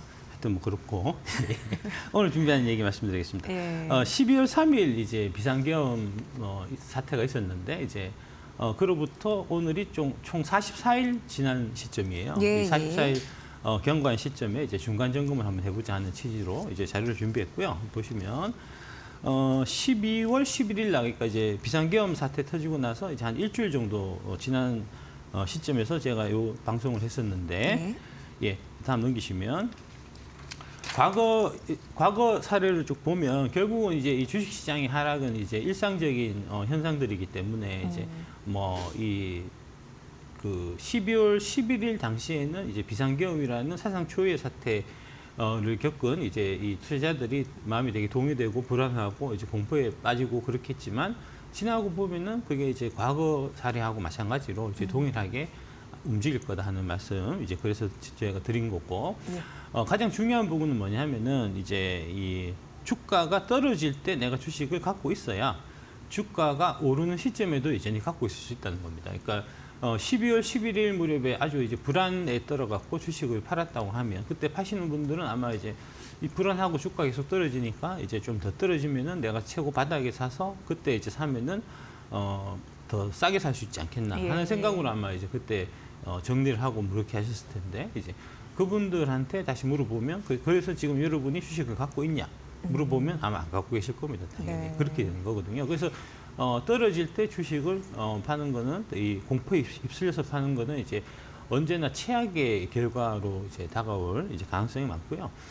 피터 린치 말씀이 투자의 성공 여부는 얼마나 오랫동안 세상의 비관론을 무시할 수 있는지에 달렸다. 그래서 이제 그런 말씀하시는 거죠. 비관적이기 때문에 주가가 떨어지는 거고 그 주가가 떨어지는 게 무서워서 주식을 팔기 때문에 주식시장에서 결국은 이제 성공하지 못하고 이제 계속해서 돈을 날리는 이제 가장 큰 이유가 바로 이제 그런 것들 때문이고요. 네. 한번 보시면 그때 제가 이제 과거 사례를 한번 좀 이제 볼 필요가 있다. 이제 2016년에 그 최순실 게이트가 터지고 이게 결국은 이제 박근혜 대통령 탄핵까지 이제 연결됐던 이제 그런 건데 이제 그때 상황하고 좀 이제 대비해서 보면은 이제 지금 현 시점을 이해하시는 데 도움이 되실 거다 해서 이제 제가 그때 이제 디테일한 이제 자료들을 좀 말씀드렸는데 2016년에 그 사건 발생은 10월 24일 날 이제 JTBC가 최순실 태블릿을 입수해서 전격 보도하면서부터 이제 그 게이트 최순실 게이트 이제 국정농단 사태 뭐 이렇게 해갖고 이제 터진 거고요. 다음 장 보시면 그때 이제 주 일정을 보면은 10월 24일 날 첫 보도가 나오고 11월 3일 날 검찰 특수본에서 최순실을 구속하고 11월 4일 날 갤럽 여론조사가 4%가 기록이 되고 11월 17일에서 1월 15일까지 국정농단 국정조사가 시작되고 11월 30일 날 국정농단 특검 출범이 되고 12월 9일 날 박근혜 대통령 탄핵 통과가 되고 그 다음에 3월 10일 날 헌재에서 대통령 탄핵이 인용되는 이 스케줄로 간 거거든요. 그렇죠. 예. 예, 그때 당시에 이제 차트를 흐름을 한번 보시면 이렇다는 거죠. 다음 장 보시면 예, 이렇게 되어 있는데 요거를 제가 이제 그 시점을 좀 설명드리겠습니다. 맨 왼쪽에 그 까만 박스가 10월 24일 첫 보도 때 있었던 이틀간 45포인트 2.2% 하락을 했고 그 다음에 이제 세 번째 박스, 저 시점이 이제 바닥을 친 시점인데, 저게 11월 9일, 보름이 지나서 최저치 1931포인트를 기록했는데, 하락률은 5.7%였습니다. 그 이후에 조금씩 이제 바닥을 다지다가 11월 5일 날 박영수 특검 출범 후에 이제 반등이 시작됐는데, 그게 이제 네 번째 박스고요. 그리고 12월 9일 날 박 대통령 탄핵 가결 이후에 10월 24일 처음 사태 터졌을 때 이제 가격을 완전히 회복하게 되는데 그 걸린 기간이 총 49일이 걸렸습니다. 그리고 그 이후에 이제 계속해서 쭉 올랐고 3월 10일 날 헌재에서 이제 박근혜 대통령 탄핵 인용되는 시점은 2,097포인트로 2.4% 이제 주가는 올라 있었고 그 기간은 D 플러스 137일이었다. 이제 그렇게 된 거고요. 네, 총 6개월간의 과정이네요. 이게. 그렇습니다. 예. 그러니까 이제 처음 사태되고 나서 회복되는데 이제 49일이 이제 2016년 케이스에서는 걸렸고요. 네, 이거는 좀 더 빨랐습니다. 다음 보시면 12월 3일 날 비상계엄 선포하고 난 다음에 이 비상계엄 전 다음 장 이제 그래프 한번 보여주십시오. 1월 6일 날 이제 비상계엄 전 주가를 회복한 시점까지 걸린 시간이 33일이 걸렸어요. 네. 코스피의 경우에는 D 플러스 33일에 회복을 했고 지금 이제 비상계엄 선언하는 그 시점보다 오히려 주가는 올라가 있는 상태입니다. 코스피는. 다음 장 한번 보시면 이게 이제 전 세계적으로 봤을 때 나스닥은 좋고 한국 증시는 계속해서 나쁘다 이제 계속 그렇게 생각하고 계셨을 텐데 오히려 같은 기간에 보면은 나스닥은 오히려 반대로 떨어졌어요. 예. 예, 나스닥이 떨어질 때 오히려 코스피는 올라간 거니까 저때 이제 이 국장 너무 안 되고 하니까 이제 차라리 지금이라도 국장을 팔아서 미장을이라도 가서 좀 벌충해야 되겠다라고 이제 저점에 팔고 이제 나스닥을 갔으면은 가장 나쁜 이중고를 겪으신 가장 나쁜 선택을 예, 하신 예, 이제 예. 그런 결과가 되겠죠. 다음 장 한번 보여주시면 코스닥은 훨씬 더 많이 이제 빠르게 반등을 했고 지금 훨씬 더 많이 올라 있습니다. 지금 오늘 한 720포인트 넘어간 것 같은데 대략 그러면 한 8% 정도 지금 상승한 상태고요. 이제 그 비상계엄 선포한 시점부터 해서 보면은 회복도 금방 사실은 이거는 한 뭐 일주일 정도 만에 그 비상계엄 이전 가격으로 다 금방 회복했었어요, 사실. 예, 그렇고 지금은 한 8% 정도까지 상승해 있는 상태니까 전체적으로 그때도 제가 쭉 말씀드렸지만 이제 그 금투세가 폐지가 되고 나면은 결국은 이제 코스닥이 코스피보다 월등하게 좋을 거다 말씀드렸었는데 이제 그게 이제 비상계엄 뭐 그런 사태하고 같이 맞물려 갖고 실제로 이제 그런 현상이 지금 나타나고 있는 거고요. 지금도 아직도 이제 많이 좀 망설이시는 분들이 있으실 텐데 불안하고 두려우니까 지금이라도 늦지 않았다. 빨리 이제 현금 들고 주식 증시로 달려오셔야 된다는 말씀 좀 드리고 싶습니다. 예. 다음 장 한번 보여주시면 그리고 이제 박근혜 대통령 탄핵 사태가 있었던 이제 그 무렵이 아까 말씀드렸던 이제 그 기간 이제 최순실 태블릿 터지고 그 다음에 이제 현재에서 탄핵 그 인용되는 그 기간이 저 박스 쳐놓은 저 기간이고요. 대략 해서 이제 한 4, 5개월 정도 되는 기간이고요. 그 기간이 끝나고 난 다음에 보시면은 지수는 엄청나게 많이 올랐습니다. 예, 크게 상승한 이제 그런 모습을 보여줬었다는 것을 확인하실 수가 있고요. 요걸 좀 큰 틀에서 다시 한번 좀 이제 정리해서 말씀드리면은 2016년부터 2018년까지 2년 동안에 이제 중간에 2016년 12월에 이제 10월 달부터 그 다음에 3월 달까지 이제 박근혜 대통령 탄핵되는 이제 그 관련된 사건이 있었죠. 어떻게 움직였냐? 2016년 초에 지수는 1961포인트로 시작해서 2016년 말에 2024포인트로 마감했으니까 이제 그 최순실 태블릿 사건이 있었음에도 불구하고 연간으로는 3% 정도 상승한 채로 끝났고요. 그다음에 10월 24일에서 3월 10일까지 이제 아까 박스 쳐놓았던 그 구간 동안에 보면은 2.4%가 상승한 거고요. 그다음에 3월 10일 이후에 2017년 강한 상승장이 펼쳐져서 2,607포인트까지 이제 고점을 찍었고 17년인데 이제 27년 제가 잘못 적었네요. 예. 2016년 초에서 2018년 2월 2일까지 이제 33%가 상승한. 그러니까 저 무렵이 되게 이제 큰 돈을 벌 수 있는 오히려 반대로 기회였다는 겁니다. 전국이 되게 불안해서 이제 주식하기 싫으셨을 텐데 오히려 그 기간이 주식하신 분들한테는 진짜 축복받은. 새로 들어와서 그렇습니다. 예, 그런 시점이었다는 얘기고요. 결국 이제 찰리 채플린의 명언, 인생은 가까이서 보면 비극이지만 멀리서 보면 희극이다. 인생뿐만 아니라 주식도 그러하다는 사실을 좀 이제 인식하실 필요가 있고요. 이거 좀 근원적인 질문을 제가 좀 말씀드리겠습니다.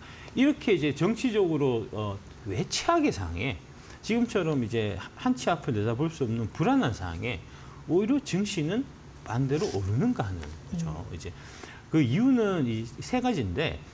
첫 번째는 증시의 과민 반응 현상 때문에 그렇고요. 이게 이제 바로 빼딱꼼뿔리하고도 이제 일맥상통하는 이제 그런 얘기가 되고요. 그 다음에 이제 12월 달 무렵에 보면은 상황이 계속 안 좋으니까 주가 떨어지고 상황이 계속 더 나빠지니까 주가는 계속 더 떨어질 것 같은데 호재라고는 눈을 씻고 봐도 이제 전혀 찾아볼 수 없는데 근데 지금 주가가 오르잖아요. 그거는 숨겨져 있는 가장 큰 호재가 있었기 때문인데 그 가장 큰 호재라는 건 뭐냐? 주가가 많이 싸졌다는 겁니다. 예. 언제나 많이 싸졌다는 것이 가장 큰 호재고요. 반대로 많이 비싸졌다는 것이 언제나 가장 큰 악재입니다. 그걸 요즘에 여실히 느낄 수 있어요. 가격을 항상 같이 염두에 두고 보셔야 되는데 이제 많은 분들이 이제 가격 수준은 생각하지 않고 그냥 이제 호재는 사야 되고 악재에는 팔아야 되고 이렇게 이제 단세포적으로 생각하시기 때문에 이제 여러 가지 문제점들이 생기고요. 그다음에 이제 경제 펀더멘탈적으로 우리의 경제는 지금 나쁘지 않은 상태입니다. 오히려 이제 앞으로는 좀 더 좋아질 이제 가능성이 많고요. 3번 얘기는 이제 다음 주에 다시 한번 좀 구체적으로 말씀드리기로 하고 3번이요? 예. 경제가 나쁘지 않은 상황에 대해서 1, 2번 위주로 좀 말씀드릴 거고요. 그래서 이제 시장은 단기적으로는 투표 기계이지만 장기적으로는 계량 기계, 체중계라고 하는 이제 그런 얘기고요. 이게 원문으로 In the short run, the market is a voting machine. In the long run, it is a waiting machine. 해서 벤자민 그레엄 가치 투자의 이제 아버지라고 할 수 있는 이제 벤자민 그레엄의 말씀이 바로 저겁니다. 저게 이제 바로 2번하고 관련되어 있는 거죠. 예. 다음. 이 왜 증시에 이제 과민 반응 현상이 생기냐 하면 요 비열한 시장과 도마뱀의 내라는 이제 책이 있습니다. 이 책이 이제 테리 버넘이라고 그 하버드 케네디 스쿨, 비즈니스 스쿨 등에서 이제 그 경제학 교수 하시고 이제 좀 행동 심리학자. 그러니까 이제 경제학하고 인간의 심리를 이제 접목해서 이제 시장 상황 같은 시장의 이제 움직임이나 이런 부분들을 이제 풀어내시는 이제 전문가 이제 교수분인데 네. 저분이 쓴 책이 비열한 시장과 도마뱀의 뇌라는 책이 있어요. 저게 이제 그 내용이 있는데 무슨 얘기냐 하면 사람들은 이제 뇌가 이게 태생적으로 마치 도마뱀의 뇌처럼 다음 장 한번 넘겨주시면 위기 상황이 닥치면은 꼬리를 떼주고 도망가게 돼 있다는 거예요. 그러니까 내가 느끼기에 이제 12월 3일 같은 그 비상경험 같은 이제 그런 그 불확실성, 예, 이제 위기 상황, 이례적인. 예, 이런 예. 게 오면은 일단 마음이 두렵기 때문에 마치 도마뱀처럼 생각해서 꼬리를 자르고 탈출해야 되겠다라고 해서 탈출하는데 그 꼬리가 사실은 이제 내가 그동안 열심히 모았던 이제 이 재산, 그런 부분들이 사실 날아가는. 예. 그걸 스스로 자르는 행위. 그렇습니다. 예, 예. 일 거다, 나중에 보면. 예, 나중에 예, 보면. 예. 예. 그래서 이제 꼬리 자꾸 자르다 보면은 나중에 이제 남는 게 하나도 없는 이제 그런 게 된다는 거고요. 그러니까 인간의 본성이 원래 이제 위협, 위기 이런 부분들이 나타났을 때 이제 도마뱀처럼 도망가게끔 뇌가 구성되어 있기 때문에 그게 이제 투자의 실패를 만드는 거듭된 실패를 만드는 이제 요소다 하는 이제 얘기가 이 책의 핵심이고요. 그러니까 인간의 그 뭐랄까 아까 말씀드렸던 이제 과거 데이터 이런 걸 보면은 이제 2016년 탄핵 당시에도 한 달 보름 정도 지나면 이제 그 가격을 다 회복을 하니까 지금 이렇게 떨어져도 사실 버티면 아무 문제가 없다는 게 이성적으로는 내가 이제 그렇게 생각이 들어도 심적으로 마음적으로 먼저 드는 생각은 이거 빨리 팔고 도망가야 내가 안전하지 않을까 하는 그런 생각이 본능적으로 감정적으로 먼저 든다는 거예요. 그러니까 그런 본능적으로 드는 그런 부분들은 이제 그 인간이 그 뭐랄까 유전학적으로 세팅돼 있기 때문에 그런 부분들에 휩쓸리지 않게 이제 그런 부분들에 휩쓸리지 않게 나를 훈련하고 트레이닝해야 된다는 게 이제 이 책의 주요 핵심 골자고요. 그래서 이제 그 관련돼서 내용을 좀 설명을 드리면 첫 번째로 감정에 휘둘리지 않아야 된다는 겁니다. 예, 그러니까 감정적인 쉽지는 않아요. 훈련해야 됩니다. 예, 예, 예. 훈련해야 됩니다. 예. 예. 그러니까 여러분들이 지금 주식 투자를 해서 성공을 못하는 이유는 여러분들이 지식이 부족해서가 아니에요. 여러분들의 감정을 통제를 하지 못하기 때문에 그런 거예요. 남들이 막 올라서 재미 보고 이제 나스닥 계속해서 옆집에 이제 순이 엄마 나스닥 투자해가지고 큰 돈 벌었다고 할 때 그게 이제 나도 빨리 쫓아가서 이제 같이 좀 벌어야 되지 않을까 그런 이제 좀 감정이 드는. 그게 대표적으로 요즘에는 테슬라. 예. 대표적으로 예. 그런 그런 얘기가 부분들을 나오고, 비트코인도 예. 그렇고 그런 부분들을 통제하는. 반대로 막 떨어지고 하면은 이제 한도 끝도 없이 이제 떨어져서 마이너스가 될 것 같은 0이 될 것 같은 내 계좌가 그런 이제 감정이 드는 그런 부분들을 잘 조절하고 컨트롤하고 하는 부분이 네. 사실은 가장 큰 핵심이고요. 근데 이제 그런 부분이 부족해서 그런 감정 통제를 컨트롤하는 그런 이제 훈련이 부족해서 주식 투자에서 돈을 못 버는 거지 지식이 부족해서 돈을 못 버는 건 절대 아닙니다. 이제 그 얘기고요. 그 다음에 두 번째로 그래서 분산 투자가 필요하다는 겁니다. 그러니까 리스크를 이제 이게 불안하고 떨어지고 할 때 그게 한 종목에 내가 몰빵이 돼 있기 때문에 이게 더 불안해지고 더 감정 통제가 어렵고 이렇게 되는 거거든요. 종목을 분산해야 되고 투자하는 시점을 분산해야 되고 이제 그렇고요. 그래야지 이제 그게 가능한 거고요. 그 다음에 세 번째로 장기적인 계획을 수립해서 투자를 해야 됩니다.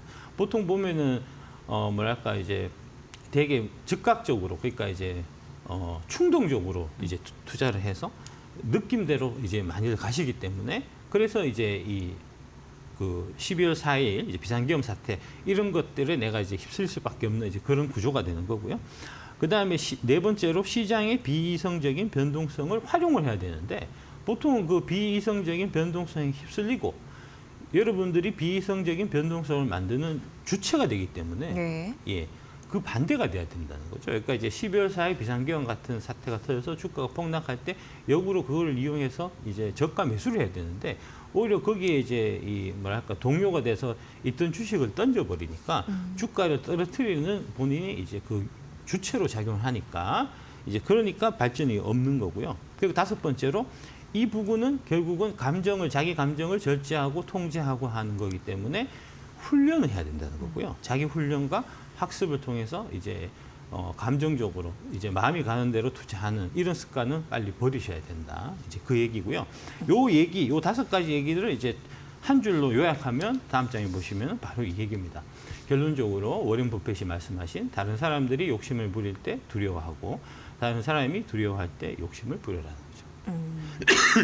다른 사람들이 노를 할 때 예스, 또 다른 사람들이 예스 할 때 노 할 수 있는 것도 또 훈련을 통해서 그렇습니다. 예, 가능하다. 예, 그렇습니다. 이제 이 얘기는 뭐 워낙 유명한 얘기라서 네. 주식 투자하시는 분들이 다 인용하고 즐겼어요. 하지만 실제 실천하시냐는 거죠. 실천 안 하죠.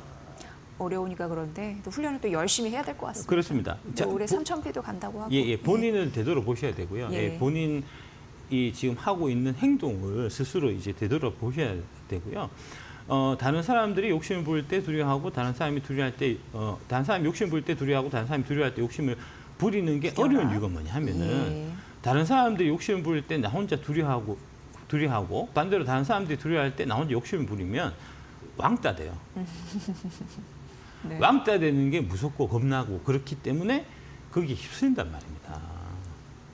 왕따가 될 수 있는 이 자발적인 왕따가 될 수 있는 이제 배짱을 기르셔야 되고요. 네, 예, 대담한. 대담. 예, 그래서 네. 이제 피터 린치가 돈을 버는 거는 머리가 아니고 배짱이다라고 얘기하는 게 바로 그런 맥락이고요. 예. 요새 이제 그 되게 유명한 얘기 있잖아요. 이제 중꺾막. 중요한 건 꺾이지 않는 마음이다. 결국 마음의 문제라는 겁니다. 마음은 본인이 수련해서 본인의 마음을 굳건하게 하는 거는 본인만이 할 수 있는 거지 다른 누군가도 할 수가 없는 겁니다. 본인이 이제 꺾이지 않는 마음을 유지하시는 노력이 필요한 거고요. 다음 장. 결국은 이제 밸류에이션입니다. 밸류에이션이 가장 저렴하기 때문에 이제 올라갈 수밖에 없는 그런 구조고요. 이때 이제 제가 설명드렸듯이 이제 코스피 주가 수익 비율이 이제 사상 최저치 800 밑으로 떨어지면은 거의 바닥인데 그 이제 떨어졌을 때 12월 4일이 이제 800 밑으로 막 떨어지는 이런 시점이었기 때문에 이제 자연스럽게 올라올 수 있는 그런 이제 기반이 조성이 됐던 거예요. 다음 장 한번 보여주시면 머니투데이 이제 김세관 기자님 12월 10일 날 기사 6개월 연속 음봉은 외환위기나 금융위기 때나 있었는데 이 12월 달에 이게 요번 달까지 떨어지면 이게 6개월 연속 음봉이다 하는 이제 얘기였어요. 과거 사례를 보면은 6개월 이상 음봉이 발생했던 때는 1997년 IMF, 2008년 글로벌 금융위기, 그리고 이제 2002년에 이제 그 사례가 있었는데 근데 중요한 거는 그게 아니고 1997년 IMF를 겪고 그 다음에 1999년에 300%가 올랐어요. 네. 2001년에 이제 6개월 연속 음봉을 겪고 난 다음에 2002년에 주가가 100% 가까이 올랐고요. 2008년 글로벌 금융위기 때도 금융위기가 끝나고 2009년에는 오히려 100%가 올랐습니다. 그러니까 그 다음 해에 크게 오른다는 사실이 중요한 거고요. 예, 그러니까 지금이 이제 올해 작년 내내 한 해 내내 안 좋았기 때문에 올해는 좋을 수밖에 없는 이제 그런 구조로 가는 거고요. 다음 장. 여기도 나오지만 이제 지금은 경기 사이클이 부진하지만 그 정도는 아니고 낙폭이 전체적으로 이게 이제 뭐 펀더멘탈 상에서 이제 큰 뭐 이게 나쁜 점 없기 때문에 오히려 이제 좀 반대로 좀 좋게 생각해야 된다는 그런 시적이고요. 다음 장 한번 보여주시면 예, 코스피입니다. 이제 보시듯이 6개월 연속 음봉이 12월까지 나오고 지금 1월 달에 이제 지금 한 중간 정도가 지나가고 있는데 강한 장대 양봉이 지금 발생하고 있는 상태입니다. 다음 장. 코스피도 마찬가지로 이제 코스닥도 마찬가지로 6개월 연속 음봉이 나오고 지금 이제 7개월째 강한 양봉이 지금 발생하고 있는 상태고요. 코스닥은 중간에 이제 6월 달에 이게 돛지형으로 이제 양봉이 빨간 게 하나가 있는데 저거를 그냥 음봉이라고 생각하면은 4월 달부터 실제로는 이제 9개월 연속 음봉을 기록한 거예요. 네, 예, 코스닥은 9개월 연속 음봉 기록한 거는 이제 그 금투세 때문이었고요. 금투세 문제가 이제 12월 그 4일 날 비상계엄이 선포되고 그 혼란한 와중에서도 금투세가 폐지가 결국은 이제 성사가 됐기 때문에 그 반대급부로 올해는 코스닥이 코스피보다 훨씬 좋을 수밖에 없는 그런 구도로 가겠다 하는 부분 이해하시면 될 것 같습니다. 네. 그리고 핵심은 결국은 이제 뛰어난 기업의 주식을 보유하고 있으면 시간은 당신 편이기 때문에 당신이 갖고 계신 주식이 뛰어난 기업이냐 아니냐는 부분이 중요하고 오히려 이제 시장 상황이라든지 지수라든지 이런 부분은 계속해서 좀 부채적이다 하는 말씀을 꼭 좀 드리고 싶습니다. 네. 네. 어쨌든 투자하는데 대담한 마음을 키우는 건 굉장히 중요하고 예. 지금 그런 부분이 좀 없다면 훈련하는 과정이다라고 또 긍정적으로 생각하는 마음도 필요할 것 그렇습니다. 같습니다. 새 가슴은 주식 때려치워야 되고요. 본인이 새 가슴이라고 예. 생각하는데 주식을 난 꼭 해서 재산을 불리고 싶다 하면은 새 가슴을 극복할 수 있는 마음 훈련을 하셔야 됩니다. 수양을 하셔야 됩니다. 역시 투자에도 꺾이지 않는 마음 필요할 것 아, 같습니다. 예, 예. 네, 대담한 내담 박순혁 작가와 함께했습니다. 고맙습니다. 네, 감사합니다.